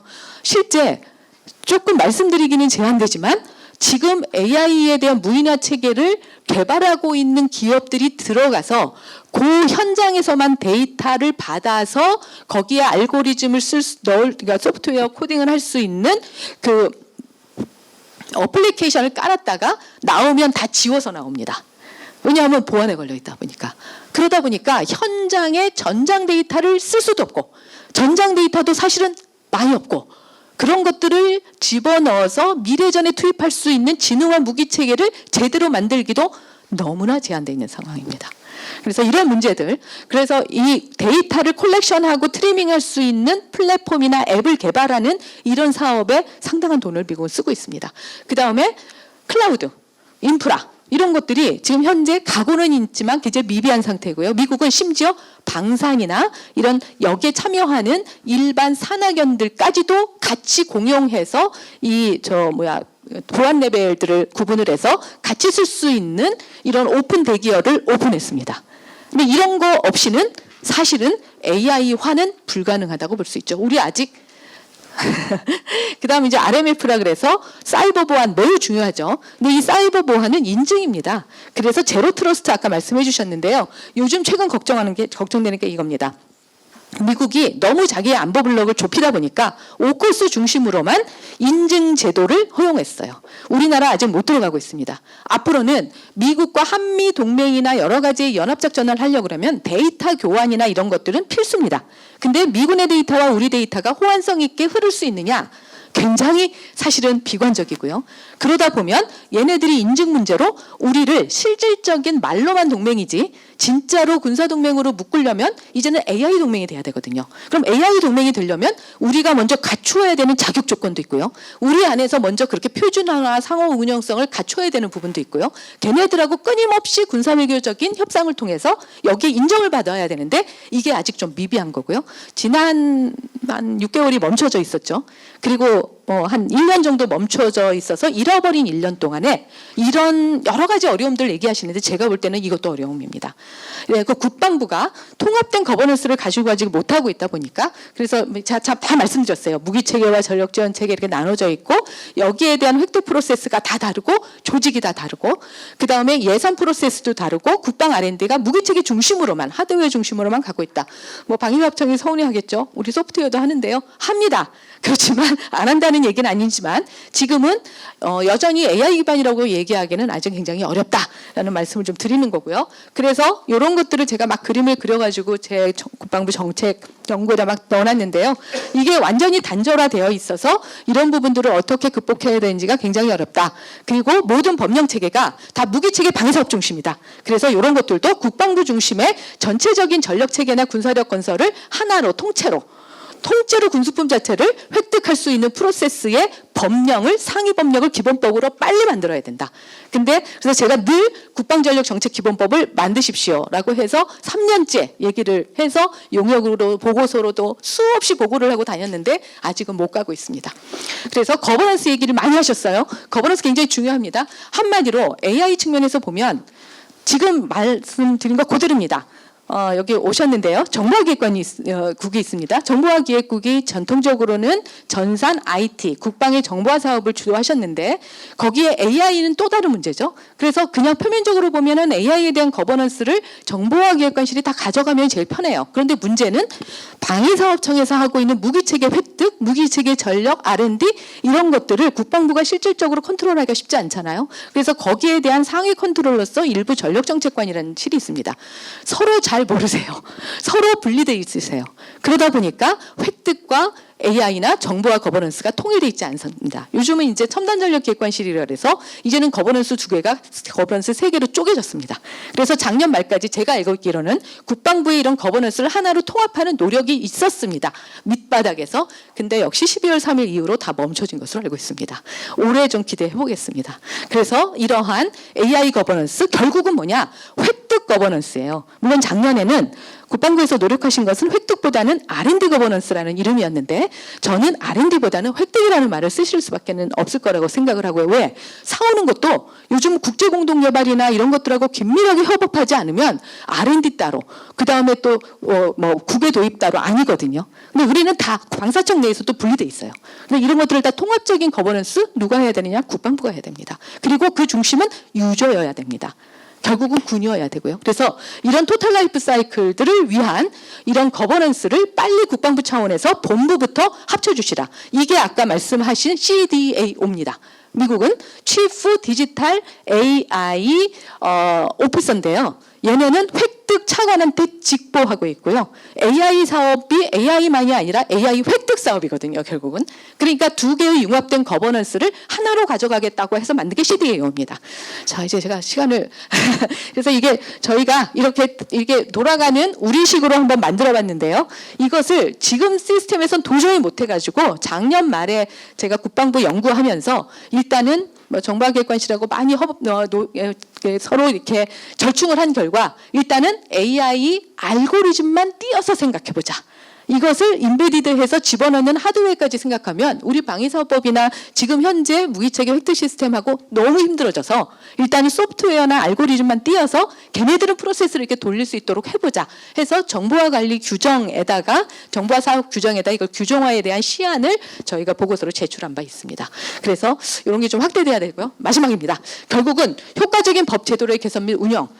현장에서 이런 분들이 어려움을 겪지 않고 민간에 우리의 국가 전체적인 차원에서 AI에 대한 케이퍼빌리티, 역량들이 군사나 국방 분야, 안보 분야로 집중해야 되는 거죠.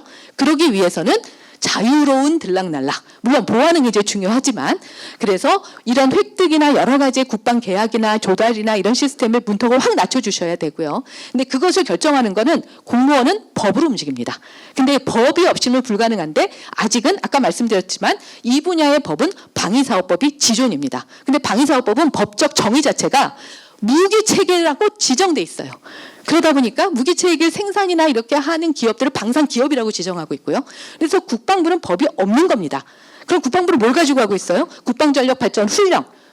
밑에 행정규칙 수준으로만 하니까 통제가 안 되는 거예요. 그래서 이 토탈 라이프 사이클, 소요서부터 획득부터 운영유지까지 다 돌아가는 이 토탈 라이프 사이클 군수품을 나누지 않고 전체 군수품으로 통합할 수 있는 이것을 기본 정책으로 컨트롤하고 거버닝할 수 있는 그런 기본법을 빨리 만들어 주셔야 된다. 국방부는. 그 밑에서 무기체계에 대한 사업 관리나 이런 것의 전문성을 방위사업청이 충분히 더 발전시켜 가지고 갈 수 있다. 이렇게 생각을 하고요. 그래서 획득 거버넌스, AI 거버넌스는 통합된 융합 거버넌스다. 그런 형태로 법과 제도를 빨리 만들어 주시고 거기에 따른 조직, 기관 이런 것들을 조금은 새로 리셔플링 좀 해주셔야 되고요. 결국은 전문성입니다. 군인들도 유저들도 다 AI가 뭔지 AI의 데이터 이런 컬렉션이나 이런 학습을 어떻게 시켜야 되는지 알아야 됩니다. 그래서 이런 교육이나 이런 것들 하고 있습니다만 미비합니다. 조금 더 확대시켜 주시고요. 그래서 민군 융합 생태계가 하나로 어우러져서 우리 맨날 중요하잖아요. 우리나라에서 제일 중요한 게 안보 아닙니까? 이 안보의 틀 자체가 이제는 AI화 진흥화하고 있다. 누구도 부정하지 않습니다. 그럼 그것을 시행하는 정부 주체, 공무원, 군들이 실제 이런 개선된 시스템 하에서 효율적으로 예산을 피 같은 국민들의 혈세를 쓸 수 있도록 빨리 이런 노력들을 좀 기울여 주셨으면 좋겠다라는 걸로 죄송합니다. 너무 오랜 시간을 써서 저 발표를 마치도록 하겠습니다. 감사합니다. 네, 박영혁 교수님 시간은 좀 오버됐지만 네, 너무 중요한 얘기고 귀에 쏙쏙 들어옵니다. 아주 열정적으로 발제해 주셔서 감사드리고요. 자, 바로 이어서 토론 진행하겠습니다. 이종훈 교수님 먼저 부탁드리겠습니다. 네, 안녕하십니까. 홍익대학교 이종훈입니다. 오늘 이 자리는 그 국방 안보의 미래를 논의하는 데 있어서 인공지능 기술의 사용 그리고 획득이 얼마나 중요한지를 다시 한번 우리 성찰할 수 있는 좋은 기회라고 생각하고 매우 뜻깊은 자리에 이렇게 토론자로서 참석하게 되어서 영광입니다. 박형규 그리고 박영욱 교수님께서 이렇게 좋은 자료를 발표해 주셨는데요. 이제 제가 토론자로서 잠깐 의견을 좀 말씀드리겠습니다. 먼저 박형규 교수님의 발표 내용에 따르면 국방 분야에서 인공지능 기술이 가지는 전략적 중요성과 함께 이를 구현하기 위한 정책적 조건들을 폭넓고 그리고 깊이 있게 이렇게 다룬 매우 의미 있는 발표였다고 저는 개인적으로 이렇게 봤습니다. 그래서 저는 지금 다 기억을 또 못하실 수 있기 때문에 제가 잠깐 그 박 교수님께서 발표하셨던 내용을 제 워드로 좀 요약을 해드리고요. 인상 깊었던 부분을 거기에 대해서 제 의견을 드리고자 합니다. 박 교수님께서는 먼저 우크라이나 러시아 전쟁을 예로 들면서 AI가 현대전의 판도를 바꾸는 전략 자산으로 가능할 수 있음을 먼저 강조하셨습니다. 이러한 점은 국방 AI의 기술적 진보뿐 아니라 전략적 사고의 전환이 필요하다는 점을 시사하고 있습니다. 이어서 국방 AI의 핵심은 첨단 기술 그 자체가 아니라 양질의 데이터와 이를 관리하고 또 통제할 수 있는 거버넌스 체계에 있다는 점을 또 강조해 주셨습니다. 특히 고도화된 국방 AI 시스템 구축을 위해서는 데이터의 확보와 그리고 정제, 체계적인 관리 그리고 책임 있는 AI 시스템의 도입이 선행되어야 한다는 점을 강조하신 걸로 그렇게 보여집니다. 또한 우리나라 국방 AI 발전의 제약 요인을 말씀해 주셨는데요. 군 조직의 구조적인 한계, 기술 인프라의 부족, 민군 간 협력의 미비, 비정형 데이터에 대한 처리 역량이 낮고 또 복합적으로 이런 것들이 작용하고 있다는 내용을 현실적으로 날카롭게 지적해 주셨습니다. 아울러 미국의 CDAO 사례를 통해서 이렇게 보여주셨고요. 중국의 피지컬 AI 모델 등을 소개하면서 한국도 이에 대응하기 위해서 장기적 관점에서 독자적 전략과 또 전담 조직의 구축이 필요하다는 점을 강조해 주셨습니다. 이와 함께 국방혁신 현재 4.0과 연계한 플랫폼 기반 접근법 그리고 민간 기술과의 적극적인 통합을 통해서 국방 AI의 실효성을 높여야 한다는 점을 이렇게 강조해 주신 걸로 저는 받아들였습니다. 저는 박 교수님의 발표 내용 중에서 데이터와 거버넌스를 국방 AI의 핵심으로 제시하신 점에 대해서 가장 깊게 공감했습니다. 군 정보통신 분야에서 35년간 근무한 제가 예비역인데요. 현재 무기 체계와 전력 지원 체계에서 생성되는 데이터를 봤을 때 대부분 비정형이라는 점, 그리고 그러한 데이터를 체계적으로 수집하고 가공하고 또 활용하는 그 역량이 아직까지 우리 군에는 미흡하다는 점을 절감해왔기 때문입니다. 제가 일전에 육군 교육훈련 과학화를 위해서 데이터 관리 실태를 이렇게 연구한 적이 있었습니다. 그때 육군 교육훈련 체계를 전체를 한번 제가 들여다봤거든요. 그랬더니 그 교육훈련 체계 전체가 이게 스토브 파이프 형태로 이렇게 구축이 돼가지고요. 이 데이터 간 상호 이게 이동이라든가 상호 운용이 활용하는데 되게 어려움이 많다는 것을 봤습니다. 그래서 그때 개선점을 이렇게 보고해드리기도 했지만. 특별히 이제 우리가 잘 아는 그 과학화 훈련 해가지고 이제 육군에 가면 인제 홍천에 가면 KCTC 훈련장이라고 있습니다. 마일즈 장비라고 해서 이제 그 레이저로 해가지고 살상하죠. 비살상으로 해가 무기 그 형태로 서로 이제 교전하는 이제 그런 그 훈련장이 있는데요. 거기 일개 여단 훈련할 때 한 80기가 이상의 그 데이터가 한 번씩 발생이 되거든요. 근데 이 자료들은 거의 보면 텍스트, 영상, 음성 이런 것들 거의 이제 비정형 데이터로 되어 가지고 이것들이 관리가 제대로 되지 않고요. 이게 체계적인 관리가 어려웠는데 이 점도 또 우리 박영규 교수님께서 잘 지적을 해주셨던 것 같습니다. 그래서 이 AI 기술을 단순히 도입하는 데 그치지 않고요. 이 데이터를 중심으로 한 국방 거버넌스를 확립하는 것이 무엇보다 시급하고 중요한 과제라고 저는 이렇게 받아들였습니다. 또한 미국의 그 CDAO와 같은 디지털 그리고 AI를 갖다가 이렇게 서로 이제 통합하는 이제 그런 사례는 우리 군에도 되게 중요하다고 이렇게 생각을 하고요. 국방 분야에서 AI가 제대로 활용되기 위해서는 결국 데이터를 기반으로 하는 빠르고 정확한 의사결정 체계가 뒷받침되어야 한다고 이렇게 보여집니다. 이를 위해서는 강조하신 대로 전담 조직을 포함한 거버넌스 체계의 재정비가 신속히 필요하다는 데 동의했습니다. 향후 이 국방 AI 정책이 더욱더 구체화되고 현실에 적용되기 위해서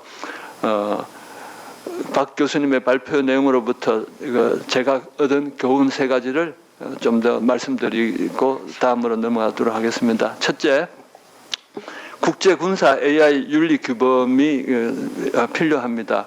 자율무기의 통제 문제 그리고 AI 오작동에 따른 민간인 피해, 의사결정에 대한 책임, 누가 의사결정하느냐, AI가 하느냐 아니면 조종자가 하느냐 이런 문제들, 이런 거는 향후 국제 분쟁에서 심각한 리스크로 작용이 될 수 있고요. 현재도 우리나라가 리에임, 즉 다시 말하면 인공지능의 책임 있는 군사적 이용에 관한 고위급 회의 이런 걸 통해서 우리나라가 그래도 주도적으로 이렇게 활동을 하고 있습니다. 그렇지만 아직까지도 국제적으로 군사 AI에 대한 명확한 규범이 존재하지 않기 때문에 우리나라가 이러한 윤리 규범을 우리에게 유리하게 이게 수립하는데 좀 더 선제적으로 참여해야 될 것으로 그렇게 생각됩니다. 둘째로 민군 겸용 AI 기술 생태계를 조성하고 스타트업을 육성해야 된다고 생각합니다. 현재 방산 분야가 대부분 보면 이제 대기업 중심으로 이렇게 되고 있는데요.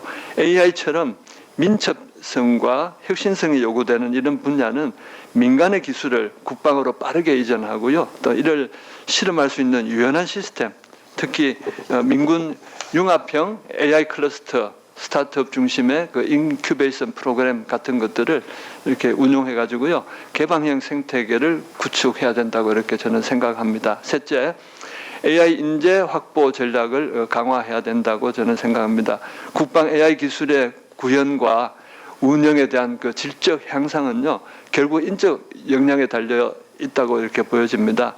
군 내부의 전문 인력을 체계적으로 육성해야 되고요. 민간 AI 인재가 또 군과 연계되어서 활동할 수 있도록 제도적 장치 마련도 이렇게 필요하다고 생각됩니다. 이를 위해서 제가 생각하는 것은 이제 복무 연계형 AI 교육 과정도 이렇게 도입하고 민간 전문가의 참여를 유도할 수 있는 그런 제도적인 정비, 그리고 군 전반에 걸친 AI 리터러시 교육이 병행돼야 할 것으로 이렇게 생각합니다.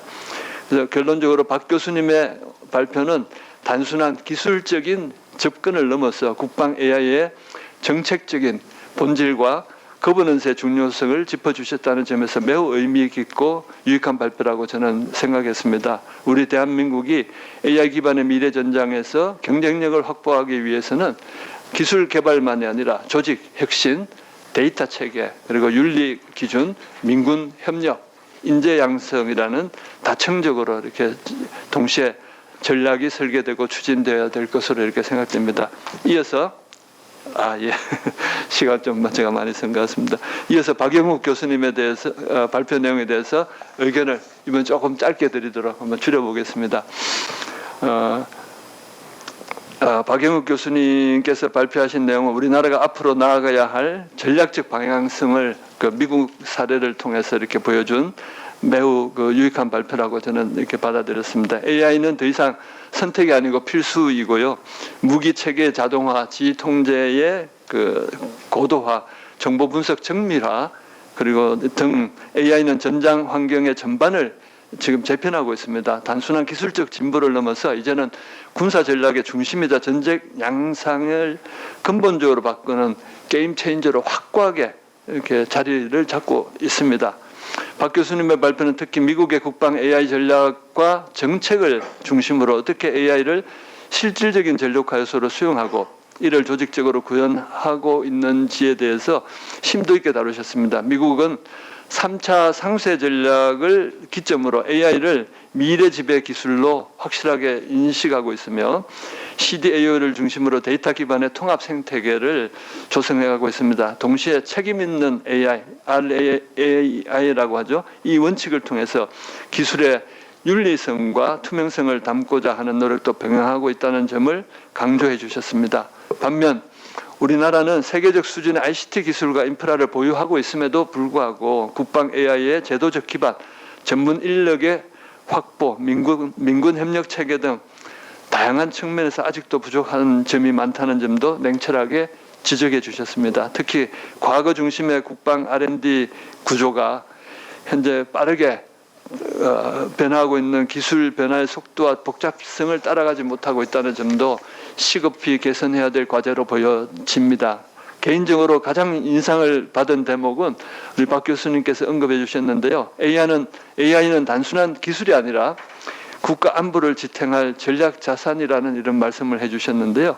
특히 병력 자원이 점점 줄어들고 있고 안보 환경은 그 어느 때보다 불확실성이 높아지고 있는 우리 현실을 감안할 때 AI는 작전 효율성을 높이고 전투력의 공백을 메울 수 있는 핵심 전력 보안 수단으로 작동할 수밖에 없습니다. 지금 요금 두 가지만 말씀드리고 마치도록 하겠습니다. 박 교수님의 발표와 유관한 내용이라서요. 제가 두 가지를 제가 한번 말씀드리고자 합니다. 다 아마 아시는 내용 같은데요. 올해 1월에 트럼프 대통령 2기가 바이든 행정부에서 지금까지 추진해오던 AI 정책을 완전히 폐기하고요. 새로운 전략을 발표했습니다. 이 전략은 민간의 기술 혁신을 적극적으로 촉진하고 과도한 규제를 철폐하고 미국의 기술적 우위를 유지하는 데 초점을 맞추고 있습니다. 특별히 5천억 달러 스타게이트 프로젝트를 했는데요. 이거는 그 단순한 AI 미래를 정부 주도가 아니라 민간 협력형 생태계로 전환하고 있다는 데 시사점을 두고요. 이번에 CES 2025 그 1월 달에 개최했는데요. 이때 엔비디아의 젠슨 황 CEO가 피지컬 AI 그리고 에이전틱 AI라는 그 개념을 갖다 들고 이제 우리 전 세계 한번 쇼킹을 한번 준 적이 있는데요. 피지컬 AI는 드론, 로봇, 자율 장비처럼 실제 공간에서 물리적으로 작동하는 AI를 의미하고 있습니다.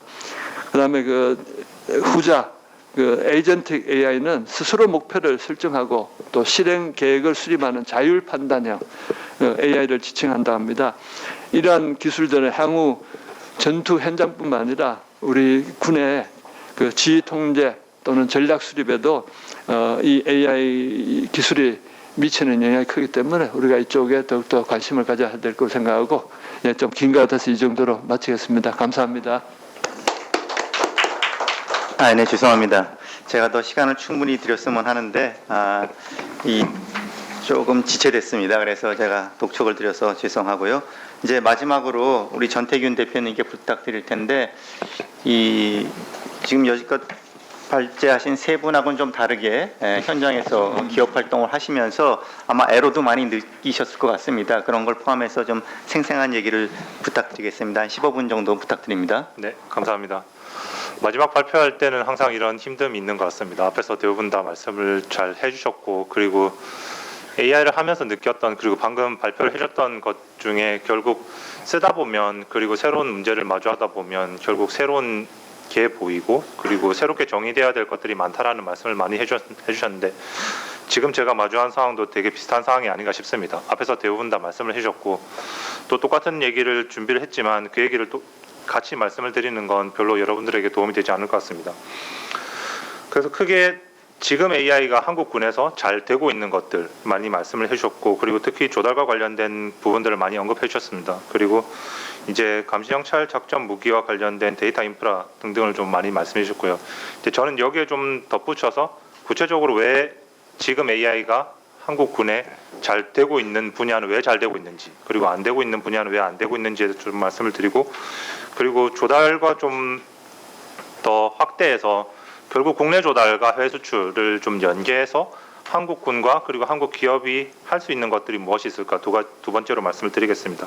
그리고 마지막은 자금과 관련된 부분입니다. 우선 첫 번째로 한국군에서 지금 잘 쓰고 있는 AI와 관련된 대표적인 사례들을 많이 말씀을 해주셨는데, 대부분 장병과 관련된 AI 서비스들입니다.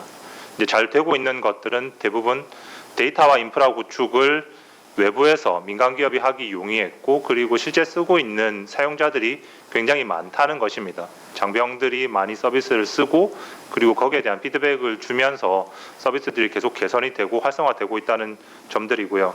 그리고 대표적으로 또 잘 안 되고 있는 부분들은 대부분 무기체계 감시정찰 작전과 관련된 AI는 대부분 다 아직 기획 단계거나 아니면 거기와 관련된 기술을 아직도 연구 개발하고 있는 단계들에 그치고 있습니다. 대부분 안 되고 있는 것들은 데이터가 부족하거나 아니면 인프라가 제대로 갖춰져 있지 않습니다. 그리고 이런 것들을 인프라조차 이제 도입을 하자라는 획득과 관련된 이제 논의로 계속 이어지다 보니까 그 인프라와 데이터가 결국 결합이 돼서 계속적인 사용성과 그리고 그 피드백을 통해서 발전해야 되는데 아직까지 제대로 사용되고 있는 곳이 미비하다라고 볼 수가 있겠고요. 그리고 국내 조달에 있어서 크게 해외로부터 구매하는 것, 그리고 국내에서 연구 개발을 하는 것, 두 가지 방식으로 여태까지 많이들 논의가 되고 그리고 진행이 되고 있습니다. 하지만 여기서 간과되고 있는 건 국내 저변에 깔려 있는 인식은 국내는 연구 개발, 해외는 조달이라는 겁니다. 그 사이의 공백은 국내에서 조달을 하겠다. 국내에서 구매를 하겠다라는 것은 굉장히 없어요. 그러면 기업 입장이나 아니면은 이제 당장 뭔가를 만들어내는 AI 기업 입장에서는 이제 국내에서 쓴다는 것보다 기술 개발을 하는 것은 이제 다양한 방식이 있겠지만 굳이 그 개발 기간과 개발 자금을 국방부나 방사청을 통해서 할 필요는 없습니다. 이제 많은 자금은 이제 국내 VC들 혹은 투자처로부터도 받을 수가 있어요. 그래서 오히려 지금 현재 조달 단계에서 더 특히나 AI 분야에서 더 필요한 건 빠른 계약 그리고 빨리 써주시는 게 훨씬 더 중요합니다. 근데 아직까지 그 앞서도 말씀해 주셨던 것처럼 그 다양한 그 장병 관련된 서비스를 넘어서서 실제 군에서 가장 필요로 한 무기 체계 그리고 감시 정찰, 작전 내 쓰일 수 있는 AI와 관련된 인프라와 데이터는 아직까지 거버넌스 형성도 안 돼 있고 인프라 구축도 안 돼 있고 보안 문제 때문에 군이 가지고 있는 데이터를 유통하거나 혹은 외부 기업들이 쓸 수도 없는 단계입니다. 그래서 현 단계에서는 그 국내에서 연구 개발을 할 수 있는 현황도 아니라서 그냥 빠르게 국내에서 만든 작은 제품이라도 빨리 써보면서 의견을 주시는 게 훨씬 더 중요하고요. 그리고 저희도 다른 해외 국가들 수출을 진행을 하면서 느꼈던 건 결국 계속 맴돕니다. 한국군에 보여드리면 혹시 딴 데서 써본 사례가 있냐?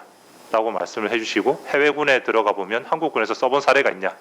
라고 여쭤보시면 일단 가장 중요한 건 누가 먼저 써주시느냐가 중요해요. 근데 그 국내에서 인프라 사정을 갖추기는 굉장히 어렵습니다. 그리고 오랜 시간이 걸릴 테고 데이터를 쌓거나 아니면 기존에 비밀 데이터로 돼 있던 거를 특정 기업에게 푸는 것도 굉장히 어렵습니다. 그래서 이런 현황에서는 국내에서 가장 작은 형식으로 먼저 써보고 그리고 특정 한 사업을 선정을 해서 쓰는 것보다 그런 유사한 제품들을 오히려 다수를 동시에 써보시는 게 훨씬 더 중요합니다. 근데 현재 획득 방식은 하나의 연구개발 혹은 하나의 방위력 개선의 테마가 맞춰지고 나면 예산이 편성이 되고 그 사업을 수행하는 한 기업만 대부분 컨소시엄을 꾸려서 선정을 하게 되죠. 그러면 그 외에 다른 제품들은 사용을 해보지를 못합니다. 그리고 대부분 그 연구개발하는 기간 동안 특히 뭐 3년짜리 사업, 5년짜리 사업이면 실제 군 이제 사용자분들은 그 기간 동안 아무것도 접촉할 수가 없는 거죠. 의견을 내더라도 완성되고 난 3년 뒤, 5년 뒤에 비로소 의견을 내고 이제 그때부터는 또 이제 서로의 불신 관계가 쌓여질 수밖에 없습니다. 기업은 이미 정해진 ROC대로 만들었는데 왜 이렇게 불편한 말씀을 하시냐? 그리고 사용자분들은 그때 당시 ROC는 그때 당시였고 이제 기획하고 만들고 써보고 나니까 또 뭔가 바뀌어야 되는데 그러면 또 개선 사업이 들어가게 되고 또 3년, 5년 뒤가 지나가게 됩니다. 이런 사이클들을 계속 보고 있는 게 굉장히 답답하고요. 그리고 저도 최근에 그 미군 FBI, CIA와 같이 함께하고 있는 NGA와 그 AI 패스포트와 관련된 사업을 하고 있습니다. 실제 미국 정부가 쓰고 있는 국방 관련된 데이터를 어떻게 표준화할 건가라는 것들을 작업을 하고 있는데 철저히 중국을 배제하고 있어요. 그리고 철저히 우방 국가들을 이제 같이 협력을 할 수 있게끔 인프라의 상호 운용성 그리고 데이터의 상호 운용성을 맞추고 있는데 아직까지 이 그 다음 단계로 넘어가기 위해서는 많은 것들이 정의되어야 되고 해야 될 것 같습니다. 그리고 많은 이제 수요군 특히 미국 정부를 중심으로 한 수요군의 요구 사항은 최근에 굉장히 단순해졌습니다. 복잡한 시스템 필요 없고 오늘 계약하면 내일 당장 쓸 수 있는 서비스로 달라. 그리고 이미 본인들은 시스템이 너무 많다. 거기에 또 다른 시스템을 또 올리고 또 연동하는 것은 너무 복잡하다. 더 이상 그런 식의 내가 기다리고 몇 년 뒤에 쓰는 사업은 더 이상 하지 않겠다라는 형태로 거의 모든 획득을 다 바꿨습니다. 여러분들께서도 핸드폰 많이 쓰시면서 뭐 카카오톡이나 네이버 다양한 앱들 많이 쓰시잖아요. 근데 다음 기능을 쓰기 위해서 뭐 3년을 기다려야 된다, 1년을 기다려야 된다. 아무도 그러지 않습니다. 특히 소프트웨어 분야는 계속 쓰면서 사용자 데이터가 쌓이고 그리고 그걸 실제 운용하면서 그 내부에서는 또 개선이 같이 이루어지고 있습니다. 그래서 이런 사이클을 만들어내는 게 중요하고 거기에 첫 시작은 결국 수요군이 먼저 쓰는 겁니다. 복잡한 계약 단계나 복잡한 큰 시스템이나 큰 인프라, 큰 데이터를 도입하지 않더라도 이제 그런 것들은 민간 영역에서 그냥 다 준비하고 그냥 작게 돈 내고 써보시고 마음에 안 들면 안 쓰시면 돼요.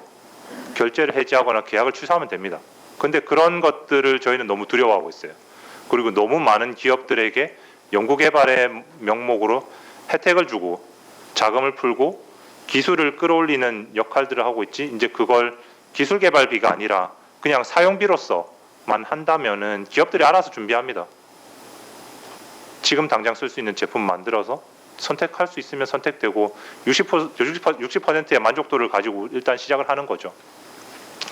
대부분 미국 정부 그리고 미국 기업들이 같이 하고 있는 건 그 첫 60%의 만족도로 시작하기 위해서 뭐 10개 기업, 20개 기업이 동시다발적으로 들어옵니다.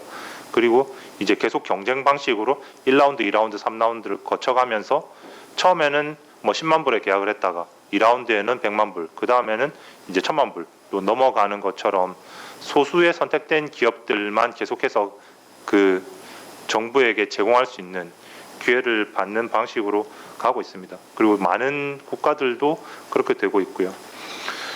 그리고 결국 그 국내에서 그런 사용성을 모두 다 확인하기에는 실제 사용자군 그리고 현재 거버넌스도 굉장히 복잡하기 때문에 이런 지금 현재 좀 많이 브랜딩이 되어 있는 K방산을 저는 좀 잘 활용했으면 좋겠다는 생각이 듭니다. 왜냐하면 한국군에서 가장 먼저 시드를 사용을 하고 그 레퍼런스를 바탕으로 해군한테 먼저 더 테스트를 많이 해볼 수가 있어요. 현재 상황에서는. 근데 그러면 한국군에서 더 많은 돈과 시간, 인력을 투자하지 않더라도 실제 이 제품에 대한 피드백을 전 세계 많은 전장에서 확보할 수 있는 장점이 있습니다. 특히 미국 시장을 진입하는 한국 방산 기업은 거의 없습니다. 근데 그런 우방 관계 그리고 철저히 파트너십과 시장과 고객 그리고 독립성 세 가지 조건을 좀 같이 병행해서 이런 전략적인 정책을 짠다면 오히려 한국 국내에서 모든 수요를 담당하겠다, 모든 자금, 모든 사용성을 확인해 주겠다라는 부담감을 조금 내려놓는다면 오히려 지금 전장 활동이 활발한 미국, 중동 그리고 아시아와 관련된 주요 지역에 이런 쓰일 수 있는 제품들을 한국군에서 먼저 빠르게 검증을 해보고 이제 그걸 전 세계에서 오히려 더 펼쳐서 빠른 검증을 하는 게 더 중요할 겁니다. 결국 한국 내에서 전쟁이 일어나지 않는 한 이런 무기는 안 쓰이는 게 더 좋지만 소프트웨어는 쓰여야 개발이 됩니다. 되게 역설적이죠. 그러면 한국 내에서 전쟁이 일어나지 않는다면 소프트웨어는 개발되거나 발전될 수가 없습니다. 그래서 이런 전반적인 K방산 그리고 수출 그리고 국내 조달을 연결된 새로운 사이클과 관련된 정책들이 좀 많이 만들어졌으면 좋겠다는 생각이 들고요. 그리고 마지막으로 저는 펠런티어라는 기업을 거의 십 년 전부터 계속해서 추적을 해서 보고는 있지만은 커왔었던 가장 핵심적인 부분은 미국 정부가 데이터를 열어주고 그 데이터로 그 인프라 위에서 실제 모든 감시정찰, 작전, 무기 그리고 의사결정을 할 수 있는 시스템을 만들 수 있는 권한을 줬다는 겁니다. 그들에게 줬던 건 많은 돈이 아니라 그런 기회였어요. 그래서 그런 많은 사용성을 가지고 이제 아까도 보여줬던 것처럼 이제 새로운 형태의 방산 기업이 태어났던 것처럼 지금 커머셜 기업도 이제 많은 데이터, 인프라 그리고 자금은 그런 민간 영역과 국방 영역을 넘나들 수 있는 형태의 기업이 제가 생각하기에는 대한민국에서 살아남을 수 있는 그리고 생존력 있게 진짜 현실성 있게 갈 수 있는 방산 기업의 모습이 아닐까라는 생각이 듭니다. 관련돼서 발제 잘 해주셔서 너무 감사하게 생각하고 앞으로도 이런 전반적인 제도 그리고 기존에 하던 걸 잘할 수 있는 트랙과 그리고 손실을 감수하더라도 새로운 걸 시도할 수밖에 없는 트랙을 잘 구분을 해서 이제 정책이 실제 수립이 되고 진행이 됐으면 좋겠습니다. 네, 감사합니다. 네, 전태균 대표님 역시 그 굉장히 현장에서 느끼시는 부분을 설득력 있게 제시해 주신 것 같습니다. 60% 일단 만족도로 쓰고 빨리 쓰고 피드백을 받고 뭐 이런 게 요구되는 그런 분야가 진짜 아닌가 싶네요. 자, 이게 올해 저희가 발제와 토론이 좀 길었습니다. 참석해 주신 분들 계신데 제가 이제 그럼 좀 질문과 코멘트를 받겠습니다. 먼저 소속 성함 말씀해 주시고요. 너무 길게 하지 말아 주실 부탁드립니다. 네.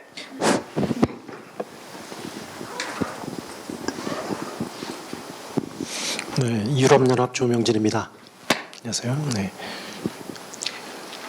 네, 첫 번째 우리 박형규 교수님 발표에서 거버넌스 얘기하시면서 피지컬 AI를 말씀하셨는데 새로 부각되고 있는 것이 수보린 AI입니다. 그러니까 수보린 AI 요소를 거버넌스에 넣어야 이게 좀 더 구색이 갖춰질 거라고 생각하고요. 우리 박영혁 교수님, 우리 실무와 이론과 실제를 다 하셔서 그런지 어떤 문제점에 대한 지적을 잘 해주셨는데 미국의 표준이긴 해요. 하지만 AI 윤리, AI 어떤 규제에 있어서는 유럽이 또 한편으로 앞선 측면이 있습니다. 그래서 융합과 협력이 키워드인 AI 시대에 지금 작년에 스웨덴, 재작년에 핀란드가 나토 진영으로 넘어오면서 한국이 유럽과 더 협력할 여지들이 많아졌습니다. 그런 측면들을 활용했으면 좋겠다는 코멘트를 드립니다. 네, 감사합니다. 혹시 또 질문 코멘트 있으면 한꺼번에 하겠습니다. 네, 해주시죠. 네, 감사합니다. 선문대 유동관이라고 합니다. 저도 군에 있다가 2년 전에 전역해서 지금 나와 있고요. 지금 박형규 박사님께 이제 말씀을 좀 드리려고 하는데 어차피 이제 박영욱 교수님 말씀하시는 거하고 연계가 됩니다. 스피논 차원에서 보면 이 다량의 많은 기업들이나 또는 연구소들이 군에 같이 참여해서 어떤 아까 말씀하신 통합의 개념의 어떤 그런 무기체계가 개발이 되는 게 맞는데 현실적으로 가장 저도 해보니까 부닥치는 벽이 뭐냐면 이 보안 문제입니다. 그래서 아까 문제 말씀 많이 하셨는데 데이터를 공유해야 가능한 일이거든요. 사실은 그렇잖아요. 그런데 데이터 공유할 수 있는 체계가 안 돼 있어요. 가장 큰 게 일단 교범의 문제고요. 교범의 문제고 두 번째가 이제 아까도 비정형 데이터 말씀 많이 하셨지만 군에서 갖고 있는 데이터가 AI로 전환시킬 수 있는 데이터가 극히 저는 없다고 봅니다. 그렇다 그러면 데이터 구축하는 것도 어마어마한 시간과 노력과 예산이 들어가는 문제인데 이걸 할 수 있는 국방부 차원의 어떤 노력들이 과연 얼마나 지금 진척이 돼 있는가 하는 것과 두 번째는 그걸 할 수 있는 제도적인 뒷받침이 돼 있느냐 하는 것이거든요. 예를 들어서 아까도 그 정보화 체계에 관련된 그런 개발 연구 또 기타 획득에 관한 문제도 무게체계인지 비무게체계인지에 관련된 부분이 명확하지가 않아서 이런 부분들에 대해서 접근하기가 굉장히 어렵거든요. 그러다 보니까 그런 문제가 좀 있어서 데이터를 어떻게 지금 이렇게 발전할 것인가 그 문제를 좀 먼저 질문을 드리고요. 박영욱 교수님한테는 이제 그런 부분에서 제도화를 시킨다 그러면 혹시 예를 들어서 민군 겸용 기술 제도가 지금 현재는 있잖아요. 그런 것처럼 앞으로 발전을 시켜야 될 그 부분에서 어떤 연구를 하셨는지 그런 부분 좀 관심을 가지셨는지 그럼 여쭙고 싶습니다. 감사합니다. 네, 감사합니다. 네, 또 맨 앞에.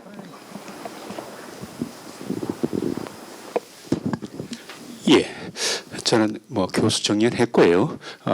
지금은 동북아 공동체 ICT 포럼의 이포준 연구소장으로 AI 감리 컨설팅을 하고 있습니다. 제가 계룡대도 작년 금년도 들어가 봤더니 관리 업무 쪽입니다. 이까지는 한다는 것은 불가능하고요. 지금 현재는요 전 세계가 작년에도 제가 키르기스탄 디지털 기술부를 차관하고 대통령실장이 한국의 클라우드 AI를 교육을 바로 한 달간 일주일간 오셔가지고 제가 강의 교육을 일주일 내내 했습니다. 그나 마찬가지로 전 세계가 지금 AI 개발을 하느라고요 국가마다 다 합니다. 이건 완전히 국가 대항 AI 개발인 것 같습니다. 왜냐하면 생산성이요 거의 100배가 올라갑니다. 그나 마찬가지로 제가 말씀드리는 건 뭔가 하면 우리 군도 큰 틀에서 보면서 체계를 다시 바꿔야 되지 않느냐. 그러니까 우리나라 AI 개발업체들한테 국방 AI를 국방 학습 데이터들을요 풀어줘야 되는데 정말 거의 제가 계룡대에 들어가서 일하는가 이게 같은 구분끼리도요 서로 데이터주가 되는 게 거의 불가능합니다. 참모총장은 결재가 나야 돼요. 참모총장도 그 마지막 일 하는 날까지도 학습 데이터를 이쪽 육군 데이터를 갖다가 여기다 저기 해군 데이터 쪽으로 못 넘겨줍니다. 육군 중심으로 하다 보니까 이거나 마찬가지로 이걸 어떻게 체계적으로 하는데 그거 벤처기업에 풀어준다? 특히 그 다음에 이 AI를 진짜로 들어가려면요 전투에 더 쓰는 거라면 라그 데이터라는 게 있습니다. 그걸 무슨 재주로 육해 공군을 다 모아가지고 실시간으로 줘야 되는 데이터인데 그거는 우리 법상으로도 거의 불가능하게 돼 있습니다. 그래서 그나 마찬가지로 우리 전 세계가 지금 현재 그러니까 국가대항 AI 개발 전략으로 가는 것 같습니다. 예, 하여튼 여기에 대해서 좀 답변을 해주셨으면 좋겠습니다. 네, 좋은 지적이십니다. 혹시 또 있으신가요? 네, 그럼 이 정도로 하겠습니다. 자, 그러면은 박형규 교수님 먼저 답변해 주시고 그다음에 박영현 교수님 하시고 그리고 두 분 토론자들도 마지막으로 뭐 혹시 아까 놓친 게 있으면 코멘트 마지막으로 해주실 그럴 기회를 드리겠습니다. 길지 않게 해주십시오. 네. 간단히 코멘트 해주신 부분, 질의하신 부분 답변 드리겠습니다. 소버린 AI 문제는 굉장히 중요하게 다루고 있는 부분이고요. 첫 번째는 소버린 AI는 저는 다시 한번 재검토해야 되는 부분이라고 생각하는 것이 대표적으로 프랑스의 미스트랄이라고 하는 AI 아주 큰 회사가 있습니다. 이 회사가 남부아시아권, 중동아권에서 로컬라이제이션한 AI 모델을 지금 굉장히 홍보를 하고 있는데 우리의 경우에 그러면 이런 미국이 주도하는 글로벌 빅테크 사이에서 살아남을 수 있는 건 소버린 AI인데 과연 글로벌 빅테크가 한국어라고 하는 독립 언어를 중심으로 우리만이 할 수 있는 것입니다라고 강조했을 때 과연 그들이 수용할 수 있겠느냐, 그들이 한 발 더 앞서 나갈 수 있다는 것이거든요. 그래서 이런 틈새 시장 공략도 또 다른 전략, 최초에 우리가 생각했던 거와 또 다른 방향으로 가고 있기 때문에 이 부분은 저도 굉장히 고민하고 있는 부분이어서 코멘트 감사드리고요. 두 번째 스피논 부분에 있어서 뒤쪽에 데이터 똑같은 유사한 말씀을 해주셨는데 저희가 23년도에 국방 데이터 포털이라고 하는 체계를 일단 폐쇄를 했습니다. 제가 원장으로 있을 때 폐쇄를 하고 말씀하신 이러한 부분들을 데이터를 좀 제공하기 위해서 기존에 몇 가지 시행착오도 있었고요. 각군의 과제를 줬던 부분들이 어떤 한계를 보여줬고 해서 저희가 플랫폼 사업하고 서비스 사업을 이제 진행을 하면서 최소한도 26년도 정도에는 이러한 부분들이 일부 외부에서 요구하시는 부분들을 쓸 수 있게끔 다시 구성을 좀 잘해보자. 그리고 이 과정에서 저희도 이 사이버 보안을 담당하는 부서와 긴밀하게 좀 상의를 하고 있습니다. 이 부분은 국방부에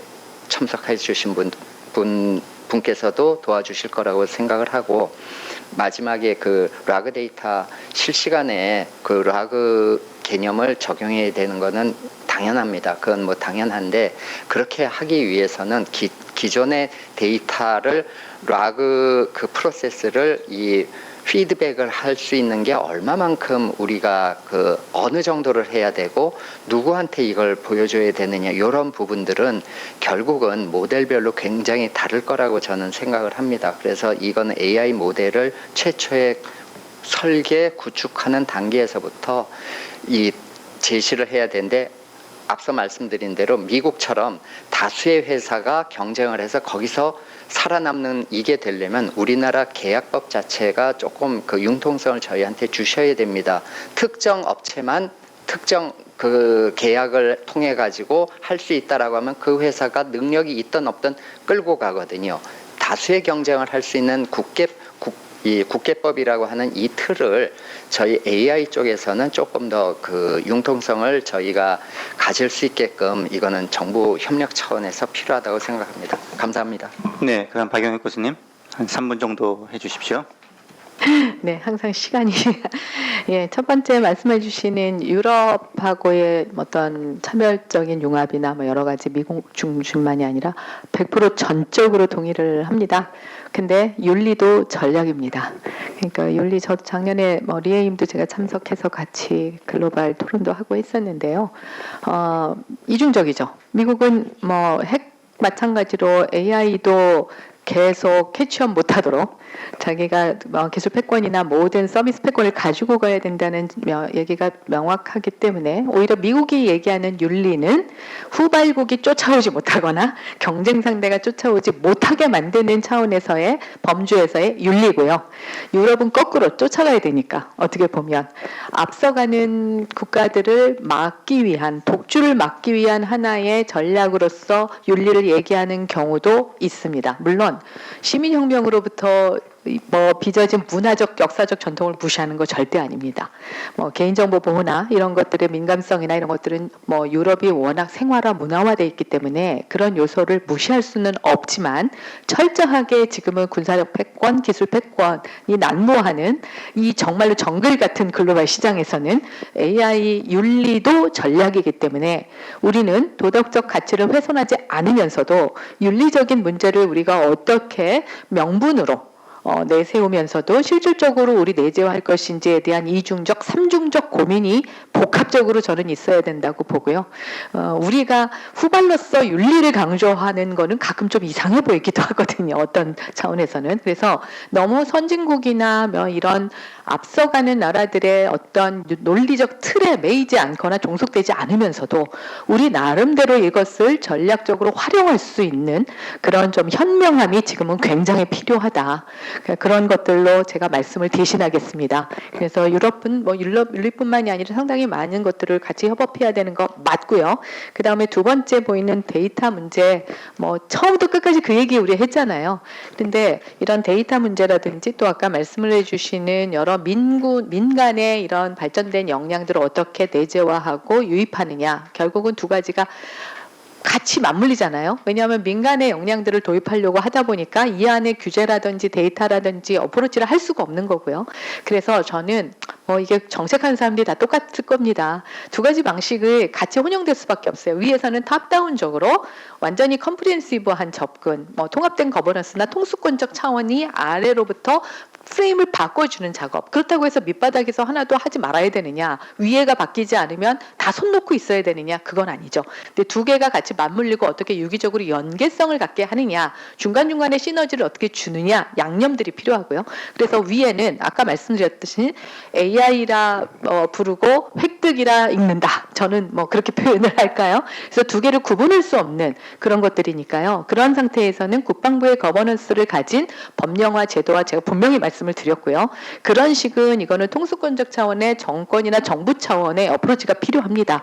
그래서 이게 무슨 조직 이기주의 이런 걸 떠나서요. 지금 미래의 생존을 하고 있는 상황에서는 조금 더 큰 차원에서 위에서부터 메가적인 측면에서 접근을 해주셔야 되는 것들, 저는 어쩔 수 없이 지금 시기가 또 굉장히 좋은 시기인 것 같아요. 그래서 그런 문제들을 꼭 다뤄줬으면 좋겠고요. 밑바닥이라는 건 단순하게 유저들의 목소리를 내자 이런 차원이 아니라 이렇게 되려고 그런다면 구체적으로 만일 예를 들어서 이런 씨아나 이런 민수기업들이 쉽게 아까부터 말씀하셨잖아요. 돈의 문제는 아니다. 돈은 어떻게 보면 외부에서 충분히 조달을 할 수도 있고 우리의 민간이나 국가 역량을 활용할 수 있거든요. 엄청 R&D 많습니다. 지금 과기부나 선자부나 많아서 중복성 얘기를 하고 있을 정도예요. 지금은요. 그러다 보니까 그런 자원의 문제는 아니라고 제가 분명히 말씀드렸고요. 다만 유입할 수 있는, 여기에서 협업할 수 있는 기회라고 말씀을 하셨고요. 그러려고 그러면 우리의 방산 원가 문제, IP 문제, 그 다음에 계약 문제, 이런 방산 정책, 방산 제도, 계약 제도 이런 것들을 밑에라는 게 하위에 열등하다는 뜻이 아니라 그 부분에서 현재도 가지고 있는 것들을 개별적으로 다 고쳐주셔야 됩니다. 지금은 원가 시스템도 하드웨어 중심으로 되어 있기 때문에 IP에 대한 보장을 못 받는 상태에서 절대로 라이센스를 안 삽니다. 그 국가가. 그거 뭐 다 소스 코드 다 사오려고 그러면 10배, 20배가 돼야 되는데 그런데 안 해요. 그다음에 라이센스 중심으로 하자? 안 합니다. 또 하나는 이렇게 자유롭게 계약을 유연화시키자. 방산 비리 때문에 안 합니다. 못 합니다. 그 다음에 중간중간 유저들하고 피드백을 수도 없이 주고받아야 되잖아요. 못 만납니다. 만나면 비리예요. 지금 이런 상태를 해놓고서 무슨 뭐 AI를 하고 선진화를 하고 저는 그거는 굉장히 공연불이라고 생각을 하고요. 이런 것들의 큰 차원에서는 거버넌스가 되시는 기본법이나 법령을 명확하게 해주시고 그리고 방산 비리에 대한 지나친 과열된 그런 것들에 대한 두려움과 이런 것들을 조금은 정권 차원에서 국민들에게 호소를 해주시고 뭐 자잘한 것들 다 뭐 윤리 당연히 해야 되죠. 그런데 이게 벼룩이 잡으려다 초가상간 태웠잖아요. 지금 여전히 불이 타고 있습니다. 지붕이. 저는 그렇게 우리 이 분야에서 일하시는 분들 다 공감하실 거고요. 데이터 문제도 그렇습니다. 보안이라는 게 결국은 이게 새내갈 때 누가 처벌받을 것이냐. 그리고 이거에 대한 책임 내가 거기에서 처벌받을 수 있기 때문에 그것을 최대한 미연에 방지하기 위한 시스템이 너무 많습니다. 어쩔 수 없는 전통도 있지만 근데 지금은 상당 부분 인보안이지 기술 보안이 아닙니다. 여전히 무기체계의 시건장치성 하드웨어 보안장치가 수도 없이 암호체계가 달려있거든요. 지금은 하드웨어나 아예 기술을 가지고 블락하는 그런 제로 트러스트 말만 있죠. 실제 현장의 무기체계는 90%는 그렇지 않습니다. 그럼 데이터 보안도 마찬가지입니다. 그래서 저는 이런 밑바닥에서 개별적인 하나하나의 제도나 정책이나 규정들을 손 봐주셔야 되고 거기에 큰 차원에서 그리고 시범 사업들을 다양화하는 것들이 필요합니다. 아까도 말씀하셨잖아요. 모든 것들을 다 하지 못한다면 그래서 조금은 다양한 시범 사업들로 절차와 단계화하되 큰 틀에서는 패러다임 전환들이 필요하고 두 가지를 역시 같이 할 수밖에 없는 어려운 숙제를 말씀드릴 수밖에 없습니다. 이상입니다. 죄송합니다. 하실 말씀이 너무 많으신 것 같아요. 자, 그러면 마저 토론자분들께 1분씩 드리겠습니다. 아이고, 네. 길게 준비했는데 짧게 해야 되겠습니다. 저는 지금 그 인류의 가장 큰 위협이 되는 게 핵이라 그러면요. 앞으로는 AI라고 생각을 하고 있습니다. 뭐 다 공감하실 줄로 생각합니다. 그래서 아까 이야기 나온 게 이제 AI 뭐 저기 요람에서 무덤까지 생태계 라이프 사이클 전반에 대해서 AI를 갖다가 관리해야 된다는데 크게 동의하고요. 왜냐하면 만약에 AI 그 가공할 만한 그런 위력을 가진 AI 무기가 만약에 적대 세력이라든가 아니면 뭐 테러 집단에게 넘어갔을 때 앞으로 핵보다 더 큰 위협에 우리에게 다가올 것 생각해요. 왜냐하면 핵은 찾아가지고 제거할 수 있지만 AI는 어디에 어떻게 숨어서 무슨 짓을 하는지 모르기 때문입니다. 두 번째, 플로에서 아까 뭐 데이터에 대해서 정말 중요하게 생각하셨는데 제가 지금 애트리의 그 인공지능 컴퓨팅 연구소에서 그 인공지능을 활용한 그런 뭐 네트워크 방어 시스템 이런 것들을 만들고 있거든요. 그 개발하고 나서 이제 우리 군에서 데이터를 실제로 된 데이터를 활용해야 군에 적용이 되는데요. 지금 할 수 있는 게 뭐냐면 체코에서 파는 게 있습니다. 프라하 공대에서 뭐 이렇게 만든 데이터를 갖다 저희가 사와가지고요. 그거 가지고 학습을 시키거든요. 학습해서 저희가 99.8%까지는 뭐 탐지율 올렸는데 지금 현재 이제 사이버 사령부하고 지금 이제 협의는 하고 있습니다. 지금 약간의 그 긍정적인 반응이 있는데요. 우리 시스템을 들고 가서라도 거기에서 실 데이터를 가지고 국방에 적용 가능한지 이런 것들을 활용하려는데 정말 그 데이터 좀 개방할 수 있으면 가장 좋을 것 같습니다. 감사합니다. 네, 감사합니다. 마지막으로 전태균 대표님. 네, 저는 앞에서 이미 다 말씀해 주셔서 크게 말씀드릴 내용은 없고요. 제가 이 분야를 시작했던 것도 되게 비슷한 것 같습니다. 결국 대한민국이 가지고 있는 데이터 그리고 지정학적인 데이터가 전 세계적으로 경쟁력이 있습니다. 그리고 이걸 잘 활용하기 위해서 많은 정책과 그리고 제도적인 부분이 개선된다면은 자동차, 반도체 이후로 새롭게 신성장할 수 있는 동력이 될 것이라고 믿고 있습니다. 많은 노력과 그리고 많은 지원 부탁드리겠습니다. 감사합니다. 네. 감사합니다. 오랜 시간 그렇게 경청해 주셔서 감사드리고요. 오늘 들으셨겠지만 그 할 일이 앞으로 많이 있는 것 같습니다. 저희가 이제 국방 AI의 중요성은 알고 있지만 또 뭐 현대전에서 어떻게 이런 첨단의 무기체계가 쓰이는지를 막 이렇게 동영상으로 보여주고 뭐 이랬으면은 좀 더 가볍게 재밌게 들으셨을 수 있었을 텐데 오늘은 좀 더 정책적인 문제, 제도적인 문제 저희가 이제 파고들다 보니까 사실 우리가 앞으로 넘어야 될 이 걸림돌이나 과제들이 많구나 이런 것을 다시 느꼈던 것 같습니다. 바라건대는 다음번에는 한번 지금 이제 문제점들은 많이 식별된 것 같은데 이것을 그럼 어떤 대안을 가지고 어떻게 해야 될지도 한번 또 논의해 보고 싶다는 생각이 들었습니다. 결국은 오늘 계속 그 일관되게 흐르는 그런 주제들은 있지 않습니까? 뭐 데이터고 거버넌스고 민군 협력 생태계고 또 이를 위한 어떤 기본법을 만드는 것이고 이런 것들이 오늘 중요한 주제로 부각됐다고 생각합니다. 자, 다시 한번 이렇게 참여해 주신 그리고 끝까지 경청해 주신 분들께 감사드립니다. 예, 이상 마치겠습니다.